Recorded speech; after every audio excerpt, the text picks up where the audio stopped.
Good morning and happy Friday, ladies and gentlemen. You're watching Tailosive Tech live on YouTube right now. We're doing something a little bit different. It's a common issue that I've seen brought up in the past, and also I've been very flattered and very honored by all the people signing up for the Tailosive Tech memberships and stuff, Plus Pro, whatever. And I wanted to come up with some better perks and some better tiers for those, better options for those people. But I've noticed that many have said that they love the live streams and they want to catch them live, but I always go live at terrible times and it's not at a good time for them, which means they can't watch them live. So basically, the Tailosive Tech Pro members, as an extra perk for supporting the channel, you get to ask questions on these posts that even if you don't make it to the live stream, I can address, which I thought was a lot easier than trying to time the live streams. Because I know we all live in different parts of the world. We all have different schedules, schools, and workplaces that we all have to abide by. So for that reason, I'm actually going to show we're starting off this live stream with a question Michael Burkhart asked: thoughts on the new iOS 16.2 features related to iCloud end-to-end encryption. So this I thought was perfect for a live stream kickoff subject, so thanks for asking that, Burkhart. He also did the thumbnails, by the thumbnail render for the regular iPhone 15. So I'm very grateful for him helping me out. And basically, this was just a couple days ago, and while I've been pretty doubtful of Apple actually caring about security and privacy and all that, I do think that most of these changes are actually really good, and I agree with them. I think they're good ideas. The main one that's grabbing most people's attention, we should probably start with that one, is iCloud offering end-to-end encryption on more and more things. So it's worth mentioning that, when I first read that, like, Apple is offering end-to-end encryption on more devices, I was like, wait, they didn't already do that? Why didn't they already do that? If they cared so much about privacy, why wasn't this always the case? Well, before, the only things they were supporting was, by default, this isn't an opt-in thing, passwords and iCloud keychain and health data, in across, I guess, 14 different categories. Now they're extending it to 23 different categories, which includes iCloud backup, notes, and photos. So they've completely dropped the CSAM, is that how you pronounce it? CSAM thing where they were scanning devices, pictures before uploaded to the cloud for basically, for lack of a better term, illegal content. They got enough backlash from that, and they got enough negative press surrounding that they decided to not go forward with it. And a lot of people are curious, including myself. I'm not an expert on this field, so don't don't trust my word as concrete. But essentially, the big difference here is if you don't have end-to-end encryption, then your iCloud backups or your notes or your photos that you store on iCloud, only Apple had the keys for them. So you could access them with your passwords, but essentially, like in the past, the FBI would ask Apple for a backdoor. Apple would say no, but technically, I don't think Apple was looking at all of your documentation, but they had access to them if they wanted to take a look. Whereas now, because they're end-to-end encrypted, this implies that not even Apple will have the keys to your information, your photos, or iCloud. So it is opt-in, it appears to be, which I wonder why they did that and not made it like a default feature. But the best way I can interpret it is that essentially data recovery is going to be a lot more tricky if you opt in for end-to-end encryption, which basically means if you forget your password or you don't set up a legacy account to take over your iCloud when you die, then it's going to be very, very difficult, basically impossible, to access your information again if no one knows your password. If no one's able to log into your iCloud, Apple can't access those documents. No one else can access those documents. So I guess it makes data recovery a bit harder.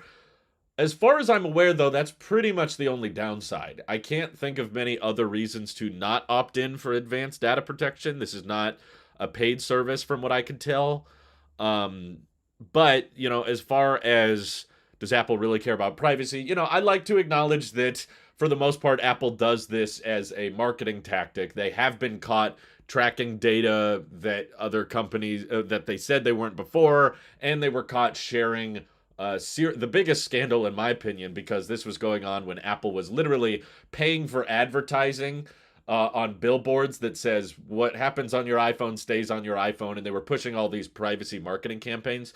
Right during that time was when they were caught sharing audio recordings from Siri to third party organizations that were manually being reviewed. So, literally, human beings were hearing people's accidental Siri triggers, which meant that they were hearing recordings from Siri and that user did not realize that another human being was listening to them. So, no, it wasn't a government organization. So, I try to remind people based on the conversations I've had with, I've talked to multiple people that work in government security that have told me things off the record. And basically, I think that digital privacy is, for the most part, a myth. However, from what I can tell that Apple is publishing, these do look like genuine privacy focused things. But I just want to remind people that like nothing is unhackable, nothing is truly private. If there's something you really don't want the government or Apple or someone else to have access to, don't put it on a device with internet access. There will be a way, as hard as it sounds. We don't know exactly how Apple is encrypting them, if Apple did it flawlessly or not. But this does overall seem like a good thing. Oh, good. Burkhart made it to the stream. End-to-end encryption isn't on by default because they don't want a bunch of customers to lose devices, then lose all of their data. Correct.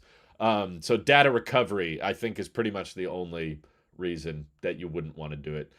Joey Colgan says, right now the FBI can come to Apple and get your messages through iCloud, and they offered iCloud access in some cases to the FBI.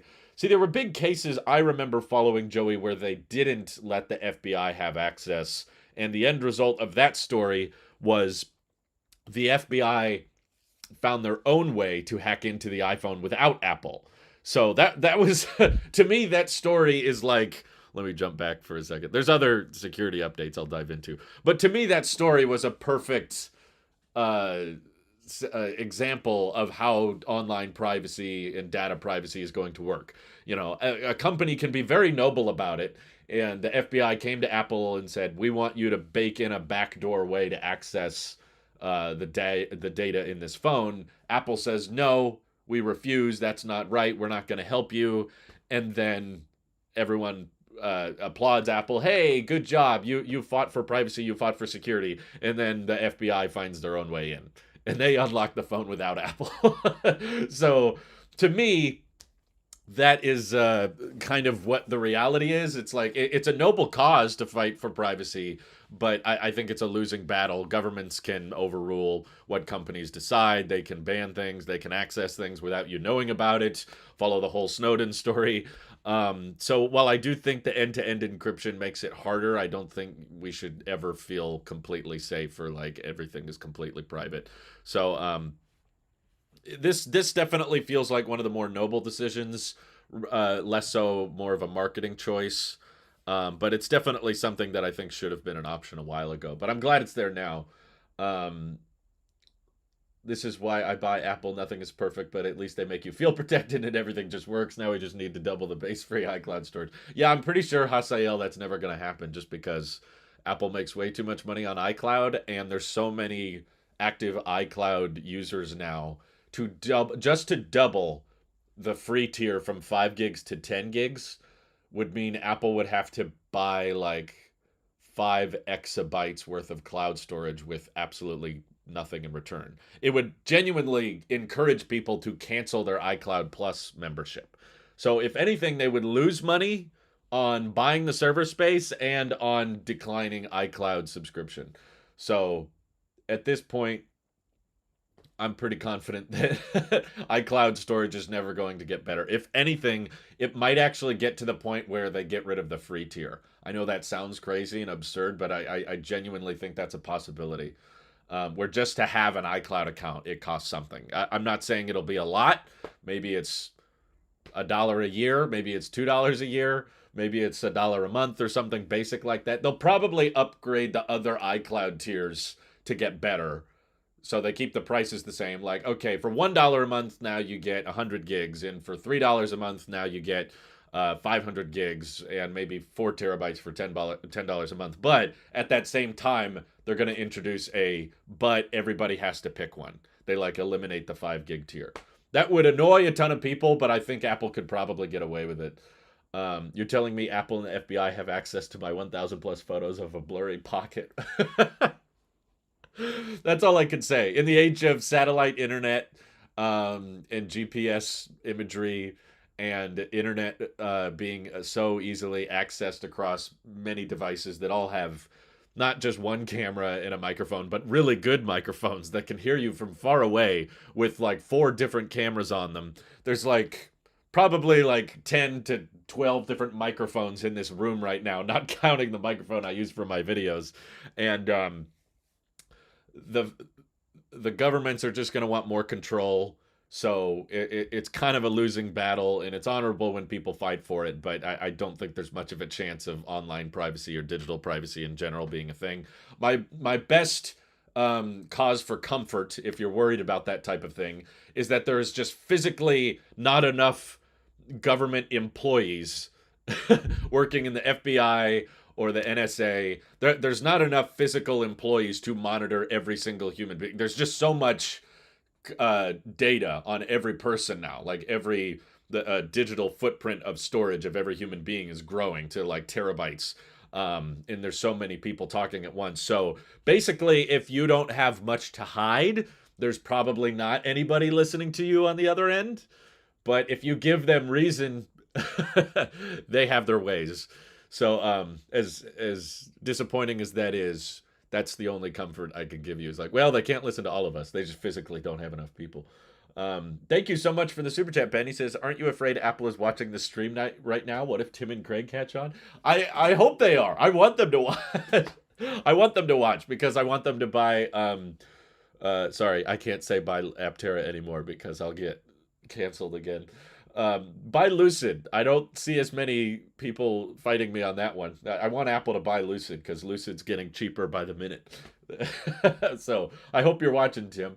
At least Apple is making an effort in the name of security. Yeah, we got to appreciate the effort where it is, which reminds me there's still a little bit more. The end-to-end encryption thing, I think, was the biggest deal, but this was kind of cool. You can now accommodate a physical security key for two-factor authentication, which I'm kind of tempted to look into. So basically, when you're signing into your Apple ID, you can protect it with. I've never seen these types of devices before, but I know they exist. What I mean is, I've never seen someone use one. I know I've seen them online and stuff, but I don't know anybody that does this. But essentially, you can have a physical object like a wristband or just a physical something that looks kind of like an AirTag that you hold on to the back of your iPhone every time you log into your Apple ID. That way, even if someone tried to like spoof your phone number for two-factor authentication or had access to another Apple device, then they hit allow and entered the 6-digit code or whatever, they still couldn't get in. What I would like to learn, and I read over this, and I'm not entirely sure if it's going to work this way. I don't think it will. But what I would love, can I protect it with my shoe? I think you genuinely could if you got an NFC chip in your shoe. I think that's possible. But I would love it if there was a way to recover your account through a physical security key. I'm not as tied down on security as most people, for the record. I know that there'd be a way to exploit this, but that's why I think Apple would put up a bunch of like fine print that says be careful about this. But I have just run into so many situations. I think Josh LaRose here. He says, "I'm fine with people not having access to the multiple gigabytes of memes on my phone." Oh, not having access? I was gonna say I'm okay if people want to access my camera roll. It's not that interesting. I think you'll be very bored, but I've just run into so many situations with parents and grandparents and older family members that get locked out of accounts because they forget passwords. And I think I've heard Josh LaRose talk about this type of thing many, many times in the past, that like an extremely large percentage of customer support chats that Apple deals with have to do with people forgetting passwords and password recovery, password resets. That is such a major problem in the digital age.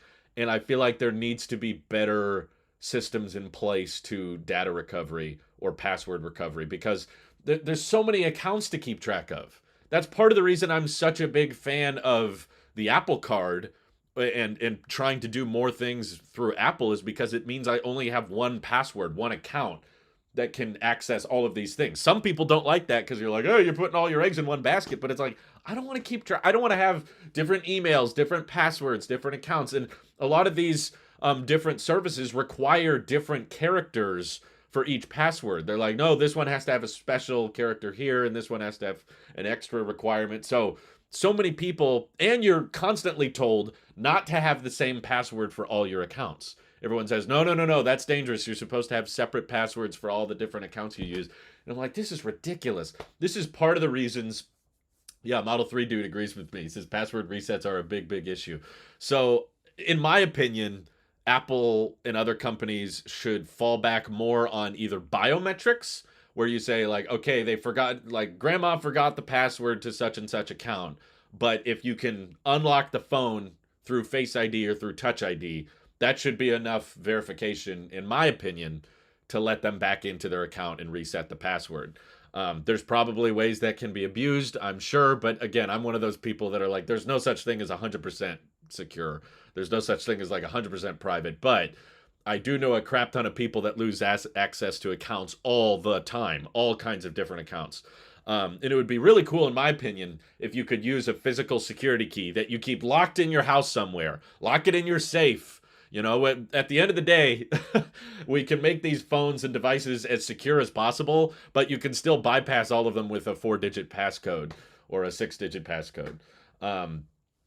So if you could make a physical NFC key that's like, okay, I forgot the password or someone forgot their password, but I can unlock the account through this. I don't think that's what this is supporting. This is a two-factor authentication method. For those who opt in for it, it's not a required thing. But it's another way to have two-factor authentication, which might be a little bit easier than having a second Apple device that you have to hit allow on, or using SMS text or something like that. How do I keep track of your passwords for accounts? Well, I just use my phone so much, and I have a decent memory with these types of things. So I have it all up here, and it's dangerous, especially if I have memory issues in the future when I get older. But I do have separate passwords for all of my accounts, and I make them fairly complicated. Like I memorize phrases that are kind of like poetic in a way, so that I can repeat them regularly, and then like certain letters within those phrases and the number of words in that poem, I put the number in my password. I'm not going to tell you guys how to access my account. Now you guys can all deduct what my passwords are. But basically, I have very long character, very big passwords that I just keep track of. And because I access my accounts all the time, I'm managing YouTube, managing Apple accounts, I just kind of remember them. But I agree that it's dangerous, because if something bad happened to me and I couldn't remember the passwords, I'd probably be in trouble. But my wife also knows most of these passwords. My wife is kind of my two-factor authentication in a way, because she has access to all of my, like, she knows my phone passcode. I think she knows we haven't like quizzed her on it recently, but I think she knows all my Apple ID passwords and my YouTube passwords and stuff. I think she could take over things if needed. I'm not saying she would run the YouTube channel, just she would have access to the accounts to rearrange things. Cryptician says, Tailosive, yes, it's crazy. We need so many different passwords for so many services, something that needs to change. So this is one of Apple's solutions. For that, I like it. Well, it's not really a solution, to be honest, because this is just a two-factor authentication method. I'm just pitching what I wish they could use this for. I like the idea of having a physical key that you can unlock an account for, but what Apple is pushing here is just two-factor authentication, which means you already know your Apple ID password. Once you sign in with that password, it goes, hey, to log in, you're going to need to put that physical security key on the back of the phone and bring it near the top of this iPhone. And then that lets you, it's another layer of security, which honestly, a lot of the time makes it harder to log in. There's been several times in my past where YouTube was so hesitant to let me log in on certain devices, but their two-factor authentication system wasn't working.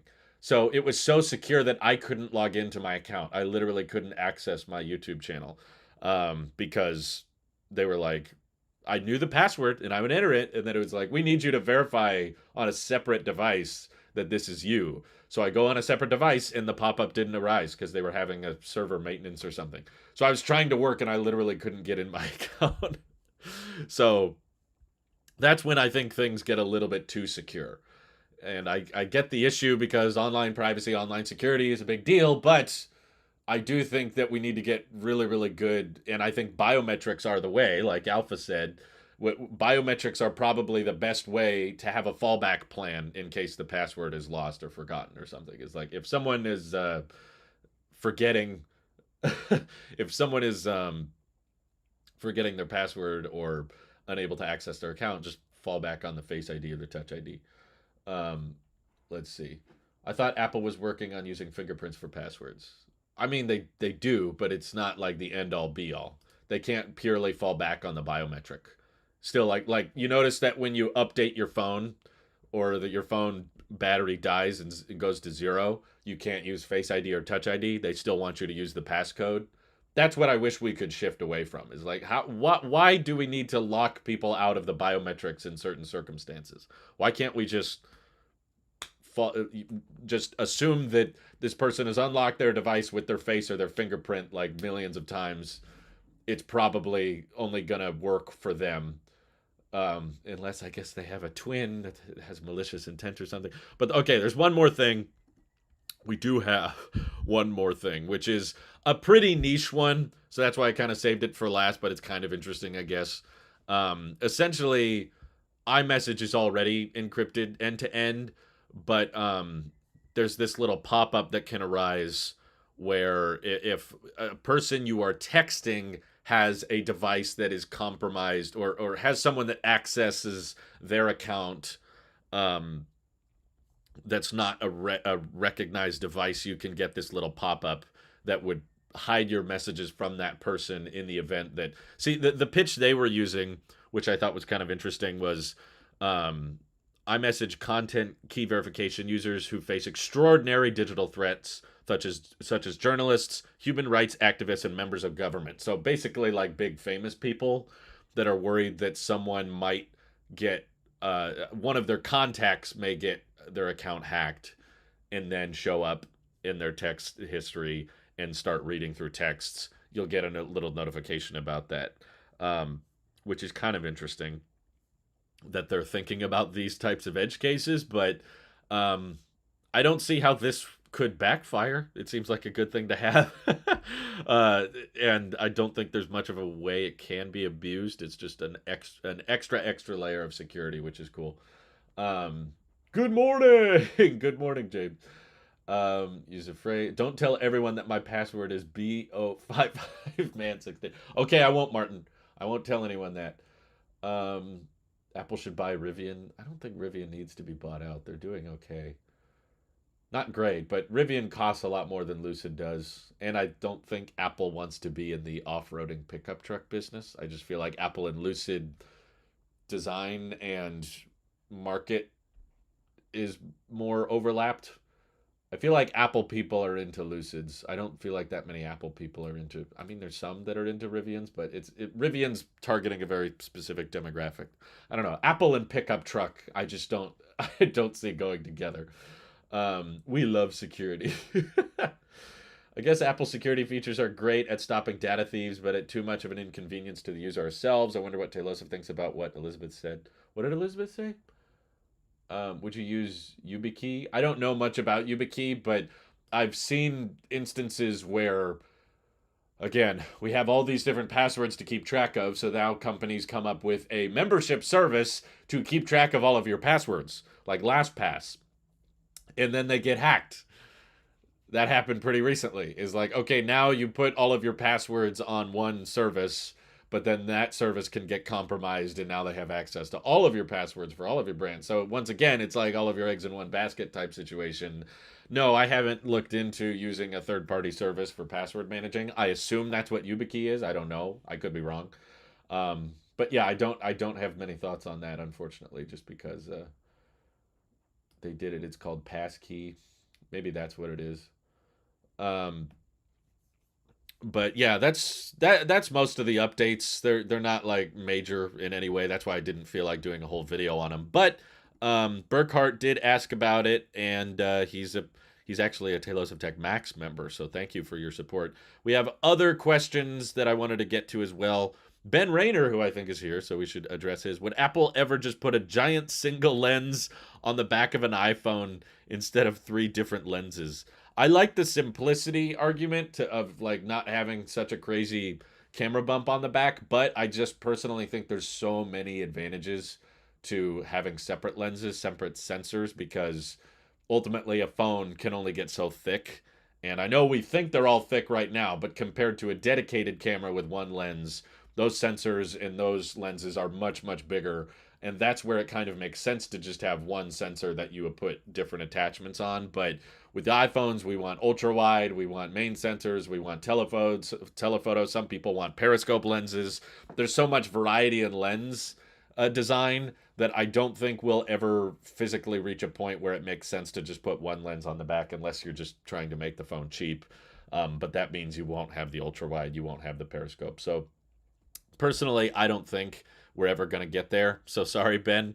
But kind of on that same subject, Nate Tech asked a good question. Do you see Apple going more towards the Pixel 7 Pro camera layout on the back? I know you said you like the layout on those phones to avoid rocking on the table. And I do. That's very true. I love the Pixel 6 and Pixel 7 camera bump design. And I'm not afraid to admit that. I've made videos on that. And I've directly said I think Apple should copy it. Just because good artists copy, great artists steal. Apple has borrowed things and stolen things from other companies in the past.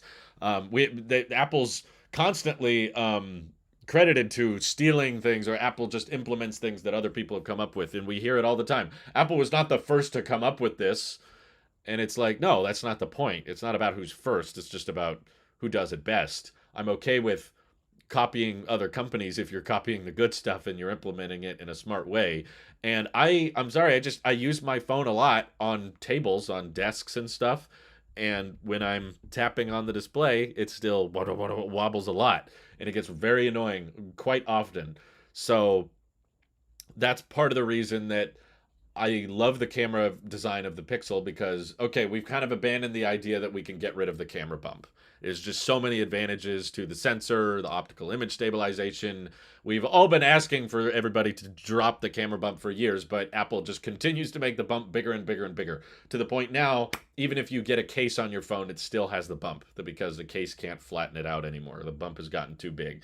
But I still feel like if there's a way to have a camera bump that's big enough that you can have a big old lens on there with huge sensors and great image stabilization, and you can eliminate the wobble, then it's a win in my book. But Nate Tech was specifically asking, do I see them moving forward with that? Do I see them adopting that? I don't think they will, because Apple, more so than any other company I've ever seen, has stuck true with the camera has got to be in the top left corner of every iPhone. Like from the original iPhone, that's where it was. Even today with the iPhone 14, they still put the camera in the same place. It's gotten bigger and it's gotten taller and there's more lenses, but they still, I think for whatever reason, love to have the camera right there, just because that screams iPhone. And I feel like I'm more open-minded towards these design changes. I remember there was a rumor back in like 2018 about Apple centering the camera.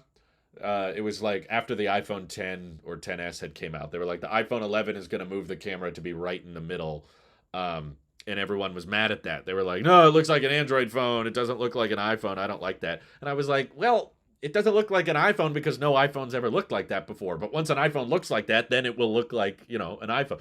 Before the iPhone 10 came out, I remember people saying the same thing about the home button. Like, the home button is so iconic. That's what Apple is. You can't get rid of that. Well, they got rid of it. Now we're all fine with it. Now we're like, yeah, that's just the way the iPhone looks. Same people said, well, the notch. It's so iconic. That's so iPhone looking. If they get rid of the notch, it'll just look like every other iPhone or every other Android. Here we are. Now they got rid of the notch, and we're like, okay, Dynamic Island. Once it comes out, I feel like people accept it. But before it comes out, people are very hesitant to the idea. I understand that A lot of people would probably argue the iPhone looks too Android-like or too Pixel-like if they adopted that camera visor, but I'm like, I feel like most people buying iPhones don't know what a pixel is in the first place, and they don't care. Most people get a case that covers up the Apple logo anyway. Not that many people are looking at the back of phones. I don't think most people are as nerdy as we are, where we can tell what kind of phone someone has just by the camera design on the back. I just don't think the average consumer really cares. So that's why I'm in favor of functional designs. It's possible that if they accommodated for the camera visor approach, maybe that would tilt the iPhone up too much, and maybe more wireless chargers wouldn't work. Like maybe that's their logic, because I know Model Y Mike has mentioned that he has a case for his 14 Pro, and it has issues with wireless charging on certain chargers. But in my view, that's just another reason for Apple to upsell you on MagSafe. Is like, okay, if a regular wireless charger doesn't work, then I guess switch to MagSafe or something. But I don't know. I think they really should, but I've seen no leaks, no rumors pointing to that theory. As far as I'm aware, Apple fully intends to keep the stovetop three camera design going. We've heard rumors about them adopting a periscope lens, but no one has come forward with how they will accommodate it or how they'll redesign the camera bump. But to be honest, it feels like they've kept this camera bump design for quite some time. The iPhone 10 and 10s had the stoplight camera, which was vertical, and I remember actually before that came out, everyone was mad about that. They were like, no, the iPhone camera has to go side to side, because that's what it had been on the iPhone 7. In the 7 Plus, the camera went like this.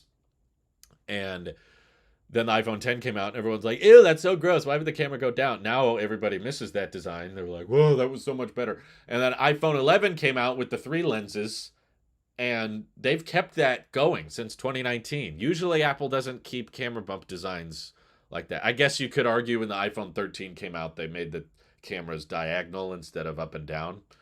And I also remember a lot of people hating that as well. So it's just always it takes getting used to, and people are just hesitant to things they don't recognize. But once they get used to it, they're like, oh, okay, and it's no big deal. So that's why I guess I'm more open to it. I'm not the kind of guy that just writes it off the second I see it. I'm like, yeah, no, Apple probably will eventually do that. But I have seen nothing regarding the visor. But good question, Nate Tech. Whether you're here or not, thank you for the question. Oh, and James Sander Cedarloff. I think he was here earlier. Yeah, James says no one should care what the pixel is. That's a good point. He says, with the introduction of YouTube handles, how goes it with the fake accounts? Have they slowed down any / significantly? So I don't know how YouTube handles exactly change the bot accounts, because before I had a check mark next to my name anyway, when I actually commented towards people, but there were just these bot accounts that didn't have my name, didn't have the check mark, but they would put a WhatsApp number up there, which I don't use, or a Telegram number, which I don't use, and they would just spam on hundreds of comments telling them in my comments that I want a giveaway. And I'm happy to say that despite the fact that I'm not sure how YouTube handles fixes that problem, I haven't seen as many bots as of lately. I see them in my spam filter, but it means that the spam filter's working, I guess. So I guess, depending on where you ask, Alpha says bots have not slowed down. Legalized Comedy says no, it didn't. From my channel's experience, that's all I can comment on. Both for Tailosive Tech and Tailosive EV, in the past month, I have noticed much less bot accounts. They still occasionally happen. I'm not saying they're completely gone, but it used to be like literally every video I would post, I would get like hundreds of spam comments of a bot that was claiming to be me. Now I get it once every like 2 weeks. So I will say from my own experience, it has gone down, but other people in the comments are in the live chat right now are saying, nope, it has not gone down. So there's your update, James. That's pretty much all the comments I haven't responded to, I think.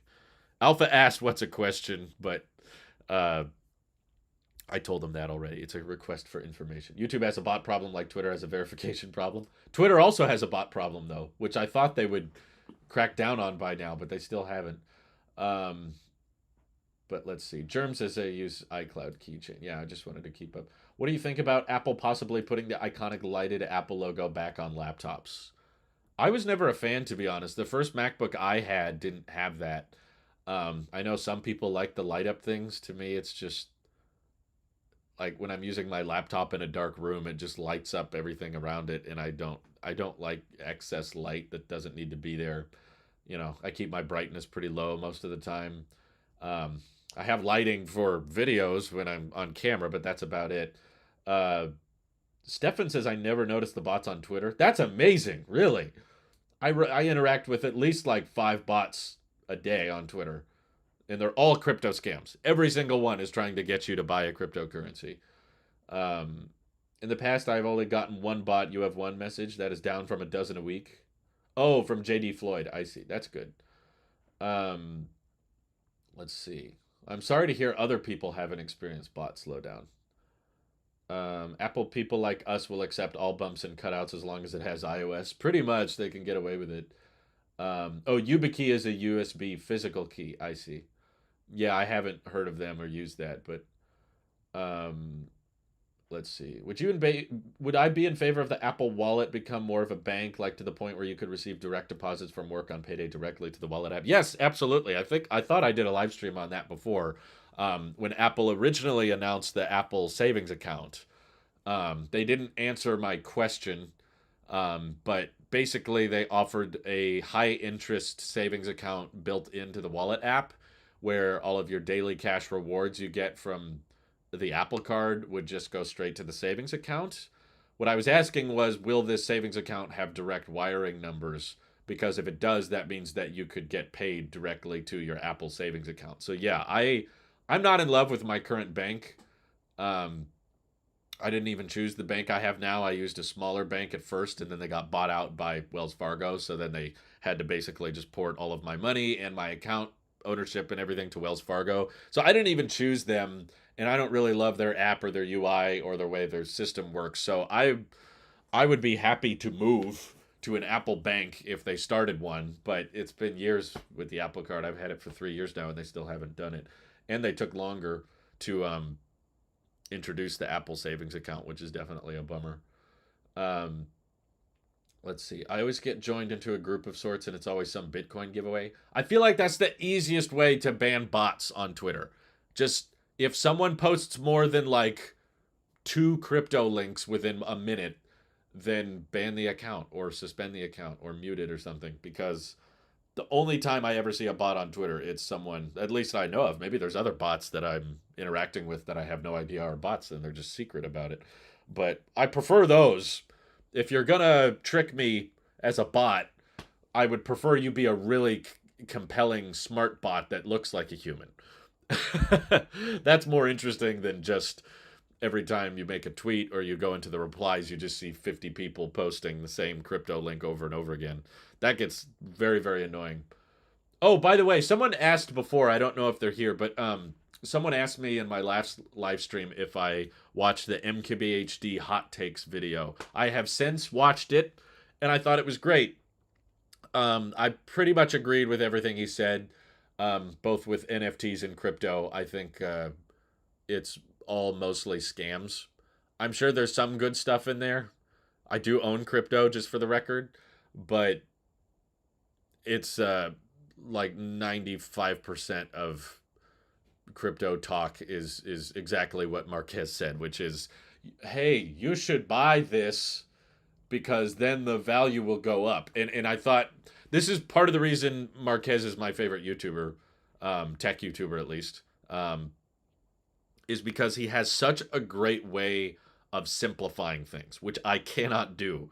I like substantially suck at the ability of reducing complexity on subjects, like looking at a big topic and then trying to make it simple and understandable for the everyday person. That's what he's really good at, and I've noticed that on all of his videos throughout the years is he can just like, so here's how the lineup really works, and even the way he like announces a product, he'll be like, he'll put in the spacing so that it's easy for people to grasp. It's like, this is the iPhone 14 Pro Max. Like when he'll introduce a product, he'll like space out the naming like that so that you can understand, okay, it's the 14th one, it's the Pro one, and it's the Max size. Okay. But he simplified it to, in terms of cryptocurrency, you need to come up with a use for it that is not just a way to make money, because that's all he gets. That's all he hears is everybody saying, buy this crypto because when you buy it, the value goes up, other people will buy it, and then you will make money. And he's like, I'm not interested in just gambling, like just trying to make a bunch of money off of crypto. Like I need a reason. Like there's, you hear about it occasionally, like this one place is accepting cryptocurrency, Tesla occasionally accepts cryptocurrency, but it's always on like niche things, not something you would actually spend a lot on, or a tiny little accessory. Yeah, like James said, if I want fake money, I'll reach for a Monopoly game. Exactly. And especially, I think the argument of cryptocurrency falls apart drastically when everyone's argument is that, well, it's decentralized, it's not backed by a government or a bank or anything, it's part of, you know, it's backed by the blockchain and web3 and whatever, so that means that it's detached from the world's crazy currency, because what happens if your currency value tanks? Well, the problem is all cryptocurrencies are far more volatile than government backed currencies, or bank backed currencies. It's like, okay, cryptocurrency is a better way to preserve value during the recession, but in the recession, the crypto tanks harder than the US dollar does. So it's like, well, that kind of defeats the point.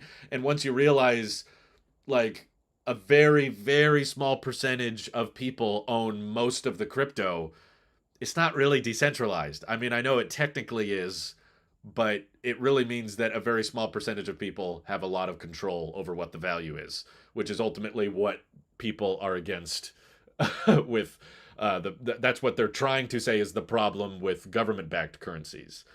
And I'm mostly like a free market supporter of, like, let's just let, you know, the free market decide what sells, and I'm usually against government stepping in and telling companies what they should do. But currency is one of those things where I'm just like, you know, I think it kind of makes sense to have a big government entity telling us what the standard currency is, because there's so many cryptocurrencies and it's very difficult to explain to the everyday person how it works. And the fact that Marquez was able to so eloquently and so simply explain the problem with crypto, I was like, yeah, I agree with him. This is part of the reason I don't think it's really going to be the future of anything. It's just another form of gambling. It's a nice little outlet for people who like day trading, which I don't really consider investing, because you don't know what stocks are going to do in the short term. You, like, people pretend they do, but no one really knows, because you're predicting what someone is going to buy and sell at a certain time, which you can't know that. But crypto is not limited by trading hours, like the New York Stock Exchange and other stock markets and stuff. You know, they open in my time zone. They open at 6:30 and they close at 1. Crypto you can do all day, every day, on weekends, on holidays, and it's just a guessing game. Basically, it's just, I think that one will take off. You're basically predicting that a bunch of people are going to also buy that crypto, but when there's thousands of cryptos and all of them are a little bit different, and some of them have a finite supply, some of them don't, and some of them are backed by this company, and one company wants to adopt this crypto, it's just such a big mess. I'm like, this is far too complicated to ever become like an actual currency. um, so I thought he explained that very well. I also agreed with his take on 5G, but that's not new. You guys know that. I've been hating on 5G for years, and Marquez, once again, very simply and eloquently explained the problem with 5G, which is that it was overpromised, overmarketed, underdelivered, not much better than 4G, oftentimes worse than 4G, uses a lot more battery life, and convinces people that they need to buy newer phones or newer cell plans. And yeah, I hate 5G too. The only thing I didn't entirely agree with, well, I like partially agreed with it, but he was talking about Teslas and panel gaps and stuff. And I thought the phrasing was a little weird. He was like, if you could trade any feature of that car to get it well built. And he was using Ford as the example. He's like, but you get the build quality of the Mach E. And I was like, eh. I think you're just assuming anything that's not a Tesla is built very well, and that's not exactly the truth. Ford has had many recalls and quality control problems with the Mach-E as well. I just don't think he's as well invested in the EV news as I am, probably, but I get what he was trying to say. I agreed with the sentiment that most people don't care about panel gaps, but um, the way he went about explaining it, I thought was a little weird. But for the most part, I agreed with everything he said. Um, if you are against government stepping in to tell companies what to do, how does that sync with your opinions on Elon and Twitter? I think it's fine. I'm not against the fundamental. I mean, I can personally disagree with it, but that doesn't mean I think it should be illegal. Like, I don't think it should be illegal for Twitter to sell themselves to Elon. Like, the board decided to do that. Elon made an offer. The Twitter board could have said no, but they agreed to it. Um, I don't I don't think Elon's doing a great job, and I think he's making a lot of mistakes. But that's very different from saying I think that shouldn't be allowed to happen. Those are two very different things. Um, Cryptician says 5G turned out to be almost nothing like it was hyped to be. It's just another version of LTE, if you ask me. Yeah, I mean, I've been saying that from the beginning. Like, first of all, even when they were advertising 5G as this means everybody can have a gigabit download speed in their phone. Even back then, when that was the pitch, I thought it was a dumb idea. I was like, people don't need that much data.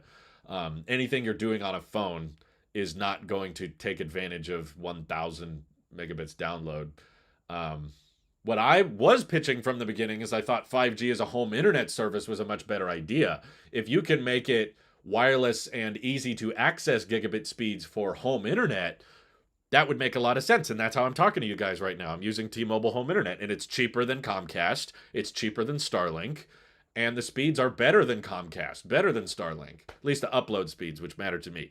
Download speeds, I feel like most people over exaggerate. Like, honestly, the difference between 400 megabits down and 1,000 for most use cases is not that much. Most people are watching YouTube, watching streaming movies on Disney Plus or TV Plus or whatever. For the vast majority of what people use the internet for, the difference between 300 and 1,000 is very small.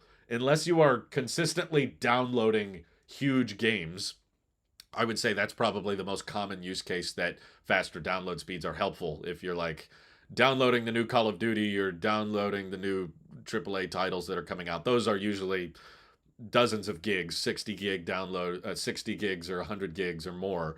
That's when having a gigabit download really pays off. But usually you download that game when it comes out once, and then it's just updates from there on out. It's not a huge difference in my opinion. Um, yes, there's no data caps on T-Mobile home internet, and it's the cheapest internet I've ever had. Literally, growing up with dial-up, growing up with AT&T, Uverse, which was terrible. I grew up. We had HughesNet for years, which was satellite internet before Starlink, and it was crappy and it sucked. Horrible data caps, horrible speeds, and the internet would shut off if it was cloudy or it was raining.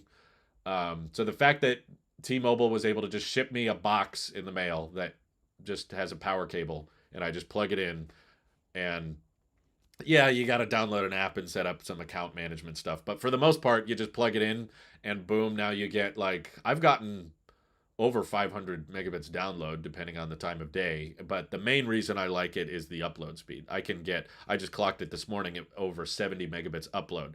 Comcast, when I was paying them for their top tier perk or tier, it was like $150 a month, and I couldn't get past 40 megabits upload. So this is almost twice the speed of Comcast for less than a third of the price, which to me is like, that's amazing. Um, Home internet is actually $25 a month, locked them up if you sign up between now and Christmas. Great deal, but sadly not for existing customers. Oh, great! I'll just cancel and resubscribe. Save money, but that's pretty great. Yes, HughesNet does suck. Would you rather have Apple buy out Mint Mobile or Aptera? Ooh. Well, at this point, I really don't want Apple to buy Aptera just because everyone's gonna blame me for it. I made a video about that on the EV channel, and I got so much backlash for it. So many people mad at me. And Aptera Owners Club did a response video, which was very good, very well researched, and he was very nice about it. He wasn't rude, but basically he was like, "Here's Drew's video. He did a good job. I like Drew. I like his channel. Here's all the reasons he's wrong." And it was a very well put together video where he explained why Apple and Aptera wouldn't be a good fit. And, we could keep the dialogue going, but the truth is I've taken the message the vast majority of Aptera fans do not like Apple, and there's not much overlap, which is kind of funny to me. It's like I thought there was going to be a lot more people like me that were interested in Apple and interested in Aptera that would like the idea of them working together. But basically, at this point, if it does happen, I'm going to be in big trouble. If Apple actually does buy Aptera, then everyone's going to say it was my fault. Everyone's going to say, you gave Tim the idea, Apple watched your video, and they bought them for it, and I hate you now. There were all these comments saying I'm going to cancel my Aptera if Apple buys them, and I hate Apple, and I would definitely not do it. Yeah, so Steve from Aptera Owners Club did a very good video and explained why they're not a good fit. And I don't want to fight about it. I don't want to disagree. I'm just going, okay, Aptera community doesn't like Apple. I get it. That's fine. I want Aptera to succeed. I don't think they need to be bought out. I just want them to deliver the product. But Apple buying Mint Mobile, I don't know. I feel like Mint has such a big emphasis on affordability, and Apple tends to not be the company that's going for the cheapest membership, the cheapest service. Well, I guess they were for a while. TV Plus was pretty cheap. Now is Apple TV Plus still the cheapest? Like ad-free, what I mean by ad-free.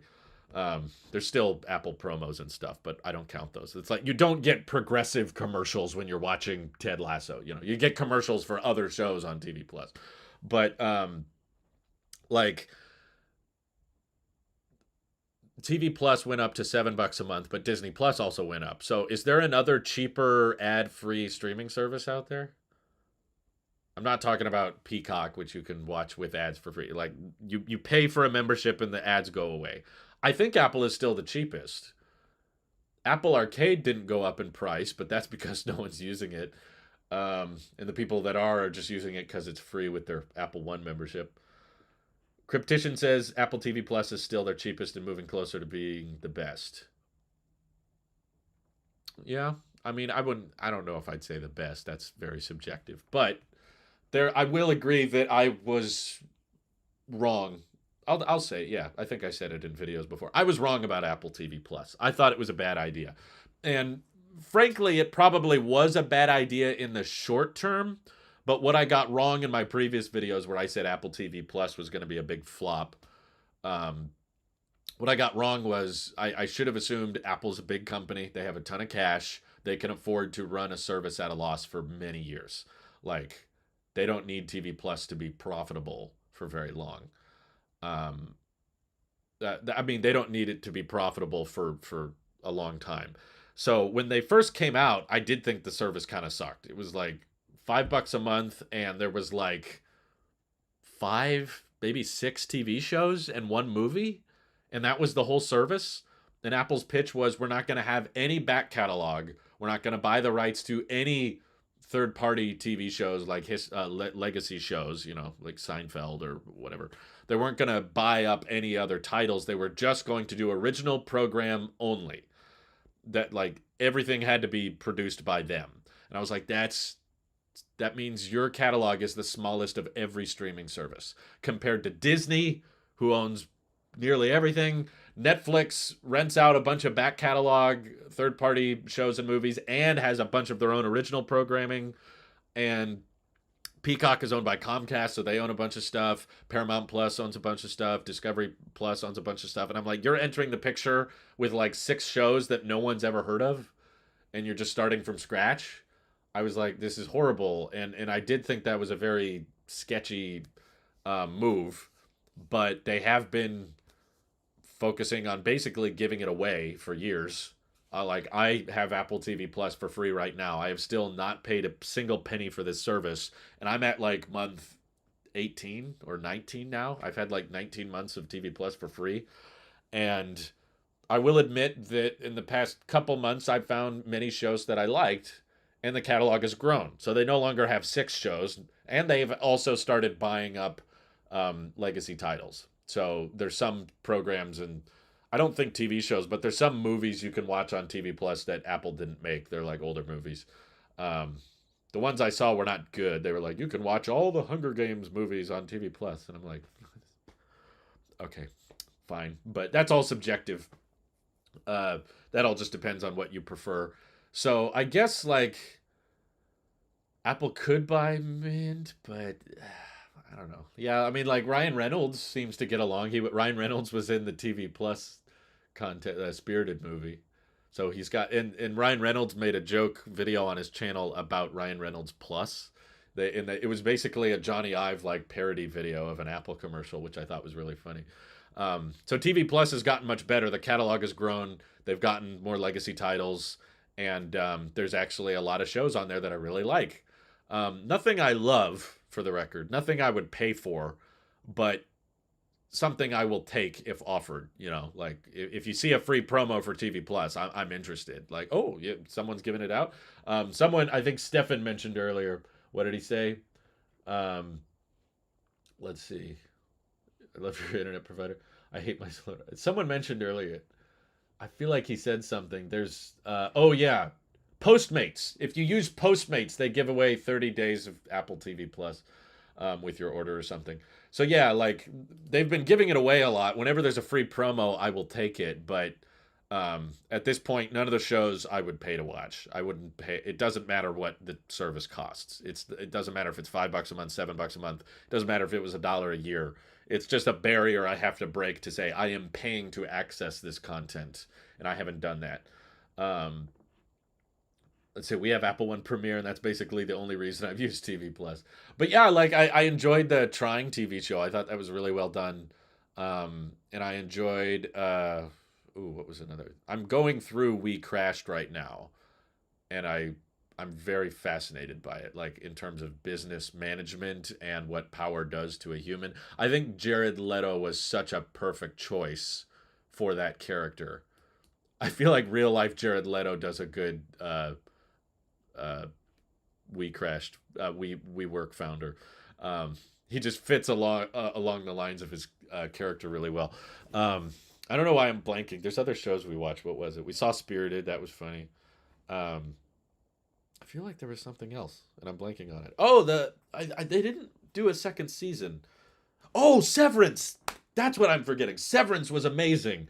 That was one of the best TV shows I'd seen in years, and that show I'm most interested in the second season for out of all the shows I've ever watched. I thought Trying could have ended at season 3. We just finished season 3, and I thought that was a good wrap up. Um, but it sounds like they got renewed for a fourth season. But there was another show that didn't get renewed. Little America, we really liked. It was like separate episodes. Um, each episode was like a different story about someone moving to America and the struggles they face with it, and I thought that was really fun. We've watched Servant, but we didn't like that. But we feel like we have to keep watching it just because we've committed so much time to it. But yeah, overall, it's all personal preference. I've heard great things about Ted Lasso, so we're gonna try to watch that soon. Um, yeah, the older movies are only available for a limited time. That's all legacy content on Netflix or Amazon Prime. If they don't own the title, then it's always temporary. You never permanently own Seinfeld or permanently own Friends or the unless you're the studio themselves that's producing it. Like Peacock is owned by Comcast, which does own NBC, which means The Office is on Peacock and it always will be. Unless Peacock like fell apart and they started renting it out again. Actually, I take that back. I think they can do that. I think they can keep the shows on their site, but then rent them out to others at the same time so you can watch the same show on multiple streaming services. But I don't know. I feel like Apple won't buy Mint Mobile mostly because um, there would be antitrust concerns. There's already a lot of talk about how Apple is too big and too powerful. And it's one of those situations where I think it would be very helpful because obviously Apple's best-selling product that makes most of their money is the iPhone. Apple's trying to get into the services business where you have more recurring revenue. Why the heck would you not enter the cell phone plan business? Because every iPhone you're selling needs some kind of cellular data and it's some kind of data plan. Why not build that into the Apple One program or something? My guess is just that the contracts and behind closed doors deals Apple has with Verizon and AT&T and T-Mobile are just too good. You notice that with like Verizon commercials and AT&T commercials, there's straight up like joint advertising. They're boasting about how great their cellular service is, but they're also showcasing the new iPhone. They're like, look how great our new iPhone is. That's so wonderful. Um, like it's there's clearly some discounts that Verizon and AT&T receive, and there's some payment in advance that Verizon and AT&T and T-Mobile, everybody, all the major carriers are making these big contract long-term commitments with Apple and their hardware and what it costs. Because you notice these carriers, they're always doing sales and discounts, and hey, you can buy this iPhone, we'll trade in your old one and get this one $1,000 off or whatever. They're always doing these promos, so T-Mobile has to be getting a discount on these phones or buying them in bulk or committing to big orders that Apple benefits from because they get to write it off as one sale, and then T-Mobile and AT&T and T and everybody can just handle all of the management of where the phones get sent, setting them up, activating them, whereas Apple just gets to sell a big old pallet full of phones and just sell them at one price. So there's probably a lot of logistics benefits to having a good relationship with these carriers. To me, that's the only reason I could see why Apple hasn't entered the MVNO space where they become like a Mint Mobile. I don't think they would need to buy Mint. They could probably just do what Mint is already doing and use someone else's towers and rope it in. But if they haven't done it now, they've been in the iPhone business for how long now? It's been like 15 years and they still haven't done it. The first iPhone was only on AT&T, and even now I see commercials with the AT&T logo followed by the Apple logo. Yeah, there's like joint ads. There's like an ad for two companies at the same time. Um, Wait, Little America season 2 is out today. What? Did just now? Don't get me hyped up for no reason. I never use TV Plus and only have it because of Apple One. That's good. If you can live without it, that's fine. Let's see. Jasmine Pakeko says, "Is that why you want them to buy Lucid now?" I just think it would be mutually beneficial because I don't know if it's true or not, for the record, because I've seen Bloomberg change their report on the Apple Car like 50 times. In all my years of following Apple news, I don't have much faith in the latest report, which is that Apple has changed plans with the Apple Car and decided not to make it, a driverless robo-taxi with no steering wheel or pedals. First of all, you wouldn't sell that. You can't even sell a car without side view mirrors. So if you're going to make a car without a steering wheel and pedals, that means you're not selling it. It's a robo-taxi. It's a ride-hailing vehicle that would just drive people around the city. But the latest report from Bloomberg was that Apple changed their plans. They no longer want to do a robo-taxi. Now they just want to sell a car for under $100,000. Wow, so affordable. And they want it to come out by 2026. Now, because that deadline is so far out, I have very little faith that the report is accurate. It could easily be made up, or it's not necessarily that Bloomberg is lying. It's just that they could be acting overly gullible, and they have a source and they have someone that claims they know how the program is going, and they're just believing that report because obviously Apple News is very dry right now. I'm aware of that. That's why we had to do Apple Music Sing, because there's not much going on with Apple. So basically, if a source contacts you, even if they're not reputable, and they say, "Hey, Apple Car is coming in 2026 and it's going to be under 100 grand," you got to go, "Well, it might not happen, but I'm going to go ahead and assume that it might. So let's report a video on it or do an article on it because the title will get clicks and get people talking." So it could be real, but if there is any truth to that, then developing your own car in-house, coming up with a manufacturer for it, whether it's Foxconn, who's going to build them, what battery packs you're using, all of that stuff takes so incredibly long. And just the fact that Apple hasn't even announced it yet puts them at a severe disadvantage of all other EV manufacturers. So to me, the way to accelerate this and to like quickly get into the EV space is to buy up an existing EV maker. Because obviously all the time you hear it on any new vehicle that comes out. People want CarPlay. People want Apple Maps. People want Apple Music support. That's one of the most requested features of Teslas right now is like, I want Apple Music. I want AirPlay, I want CarPlay. They want their car and their phone to communicate better than what we're currently getting. So I'm fascinated and in love with the idea of Apple entering the car space because I think they would get the software right, and that's Tesla's biggest advantage right now is they have the best software.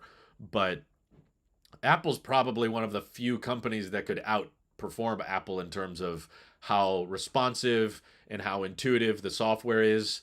And I think it's a mutually beneficial relationship because the Lucid Air is amazing hardware with terrible software. Like that's the biggest complaint I've seen from anyone who's test driven or bought a Lucid Air is just that the software really sucks. It's buggy, it's not responsive. It takes forever to get updates or the updates take too long. And I'm like, okay, Apple wants to make in 2026. Again, we don't know if this is true, but if it is accurate, Apple wants to make a high-end luxury EV, right? It's not that their plan isn't to make a $25,000 car, but they want to make a sub $100,000 luxury EV experience. And they probably, of course, wanted to have CarPlay experience, the enhanced CarPlay features, and they're going to put their own custom silicon in it to, the M2 chip, the M3 chip, whatever it is by then, and that'll power the infotainment and stuff. And I'm like, okay, well, here you have a company that's struggling to stay alive. The market cap is dropping a lot right now. What is Lucid at? Let me pull it up. They're basically at an all-time low, 824. Wow. So yeah, we have Lucid right here. Even if you bought before the IPO, you've still lost money. Way back. This is as far back as the stock goes. Back before it was public, it was like around $9, and if you've still lost 16% of the value all the way to here.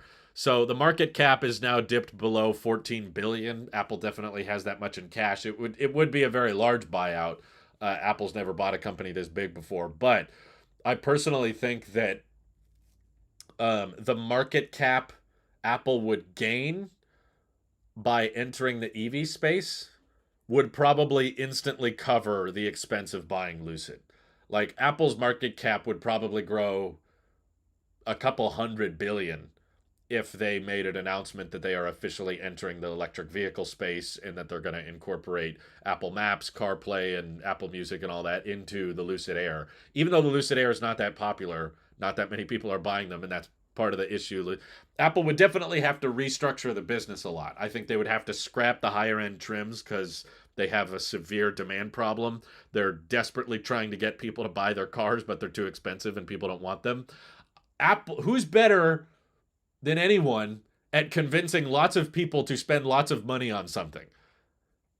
It's got to be Apple. Apple's the one who can make $1,000 iPhones feel normal. Apple's the one that can convince everybody, yeah, $500, $600 for a watch, that seems reasonable. Oh, $400 for some headphones, yeah, that sounds good. Apple is the company that convinces people that buying, fairly expensive tech that's reliable, that works, that ages well.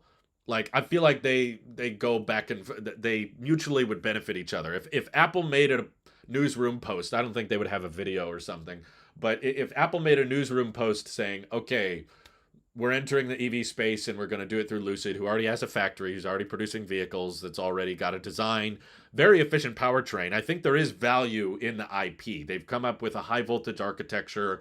The car can charge really fast.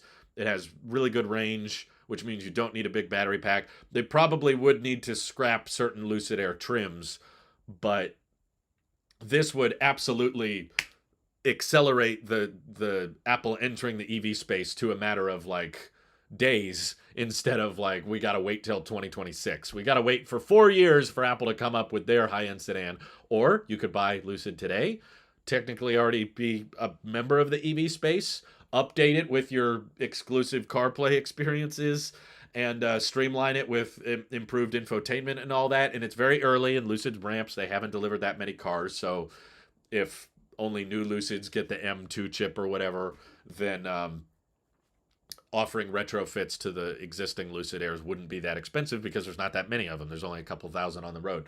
So expanding that by 2026, Apple could be working on the cheaper version of the Lucid Air that's like sub $50,000. If they just bought them now, I think they would be a lot more serious, and I think everyone would look at Apple as more of a growth stock again and be like, okay, Apple has conquered the smartphone space and the watch space and the laptop space. That's why I don't think Apple has much of that startup energy with their stock currently, because they've basically grown to the biggest you can grow as in all of the sectors they're in. I mean, they're trying to get into the services business, but we know Apple TV Plus. I'm sorry, TV Plus is just never going to be as big as Disney. It's never going to be as big as Comcast. You know, they're trying to carve out their own little services, but for the most part, with the exception of Apple Music, iCloud, and Apple TV Plus, those three are doing pretty good. And Apple Care, I guess, but that's more of a hardware thing. Um, all their other services, the Apple Card is not very profitable as far as I can tell. Neither is Apple Arcade, neither is Apple News Plus, neither is Apple Fitness Plus. So I'm like, I get that you're trying to get big into services, but hey, you can push a lot of services on high-end EVs. You can sell people self-driving packages, you can sell them premium connectivity packages. There's all kinds of software services you can get into, charging services like cheaper rates when you subscribe to such and such. But I think Apple thinks it's too risky, and that I don't predict that they will buy Lucid. I just think that um, it would be the best way to enter the EV space, opposed to trying to build your own EV from the ground up. Apple tends to not like manufacturing their own products, so that means they're going to have to outsource production. And yeah, I just think that's going to take way longer and probably cost way more than just buying Lucid for 15 billion. You know, when I made the Apple buying Aptera video, Lucid cost a lot more. Now they're getting cheaper. So I'm like, well, maybe it's not that crazy as it used to sound. And yes, Christopher brings up a good point. Steve Wozniak said on a podcast he much prefers Lucid over Tesla. Not that he's relevant to Apple anymore, just tidbit info on the subject. Yeah, I thought that was a good indicator. And if you follow Lucid closely, you know they're trying to act like Apple all the time. Like Peter Rawlinson sounds like Johnny Ive. He does the elegant voiceovers and premium quality. And if you watch Lucid Air's last event, they had like a live event that's not really live, that's a pre-recorded thing. It was shot just like an Apple event. Like they copied the Apple marketing tiles. They have the engineers walking, and the camera work is moving. And it felt like a cheaper version of the Apple marketing team made a Lucid event. And I think even in earnings calls in the past, Lucid has said they were open to it or something. Someone called in on a Lucid call once and said, would you sell if Apple tried to buy you out? And Peter said something. They didn't say no or yes. I think they said something like, we're very excited and we admire Apple and we love Apple. And so I think they would be a good fit for each other. If people knew that Apple was getting serious about EVs, then a bunch of people would buy the stock, and that would drive the stock way up. And they would probably get several $100 billion added in market cap just for spending 15 billion. And yeah, hopefully they would use the NACS connector. That would be a good idea. Apple is not vertically integrated. Buying an automaker is not very Apple-like. No, I agree, but I mean, nothing is Apple-like until they do it. Making over-ear headphones isn't Apple-like until they do it. Making geo-tracking device isn't Apple-like until they made AirTags. And you know, I think that Apple needs to expand, and they've certainly matured in most of the categories they're in, and they're kind of maxed out. And that's why I don't think people view them as a growth stock anymore. They don't look at Apple as a business that has a lot of room for growth. It's just a very stable, kind of boring. It's like, yeah, they're just going to keep iterating on what they already have. Rivian is much more expensive and not as desperate. I don't believe Rivian would agree to be bought by Apple if offered. And I don't think Apple's that interested in Rivian because they're more of a pickup truck space. Let's see. Cryptician says the hype and appeal of Apple Car has been growing every year. A lot of people have serious expectations about that. They're clearly somewhat interested in it based on the engineers they're hiring. There's work going on with an Apple Car. I just don't think it has a good vision. It doesn't have... Amazon basically owns Rivian already. Yeah, I think if Rivian wanted to be bought out, it wouldn't be Apple, that's for sure. But Rivian is doing financially okay, so they can afford to say no. If someone wanted to buy them, they just say, no, I don't want to. Lucid at this point, I think, would say yes. They're in trouble. They're struggling to sell vehicles. They're losing money fast. They don't have that much cash in the bank. Rivian is not owned by Amazon, but Amazon has invested a lot in them, so they are the closest tech company to them. Do you think there would be a difference in Apple where to buy something like US Cellular versus an Apple where to buy something like Cricket? Wait, what? Where to buy something? I'm sorry, I don't understand what you're asking, Edward. I mean, in my opinion, unless you find some great deal at your current carrier, it makes the most amount of sense to buy a certified refurbished iPhone or an Amazon renewed iPhone. If it's in bad shape, you can just return it and get a refund. Um, I'm sure to you, Rivian is a more appealing company. That doesn't mean it's a good idea. Like Tesla is also a more appealing company, in my opinion, but that doesn't mean Apple should buy them. Actually, they can't buy them. Um, they don't have the money for it. They cost too much. Apple wants to be like Disney, where they have original content to fall back on. Disney doesn't worry about Netflix buying the rights to Moana, Frozen, etc. If they lose Marvel or Star Wars, they'd survive. Disney is so big, I don't think people understand. Like the streaming business is just one side of it. Disney actually makes so much money from their theme parks, and they own a bunch of news agencies. Like if you just look up how many companies Disney owns, it's quite insane. That's why I didn't believe for a second when there were reports that were like Apple's thinking about buying Disney. I'm like Disney would not sell. They wouldn't agree to it. They'd be like, let's see. Do I think touchscreens will be seen on the main display of MacBooks in the next decade?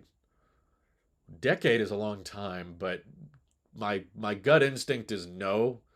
Everybody thought that a decade ago, back in 2012, there was a lot of talk that Apple was going to move towards. Even before that, Steve Jobs addressed it because basically once the iPhone came out and then later the iPad came out, a lot of people were like, "Oh, touchscreen is the future, and we're just waiting for the Mac to eventually get a touchscreen." Um, and it's like, no, it's not really logical. Steve Jobs came forward and was just like, we tried it, and I thought he explained it pretty well. He was like, it makes for great demo. When you first walk up to a laptop and start playing with a touchscreen, it's cool. It's like, wow, look, I can touch it, I can interact with it. But he said, anytime we tested it for long term use, everyone just stops using it. If you have a keyboard and trackpad attached to the device and it's soldered in, you can't disconnect it like an iPad, then for the most part, everyone's just going to want to interact with it with the keyboard and mouse because you get tired and the screen gets more smudged and the UI has to be designed all differently to be touch friendly. So I could be wrong on this, but my guess is no. I think that they're going to continue to keep Mac OS as the keyboard and mouse platform.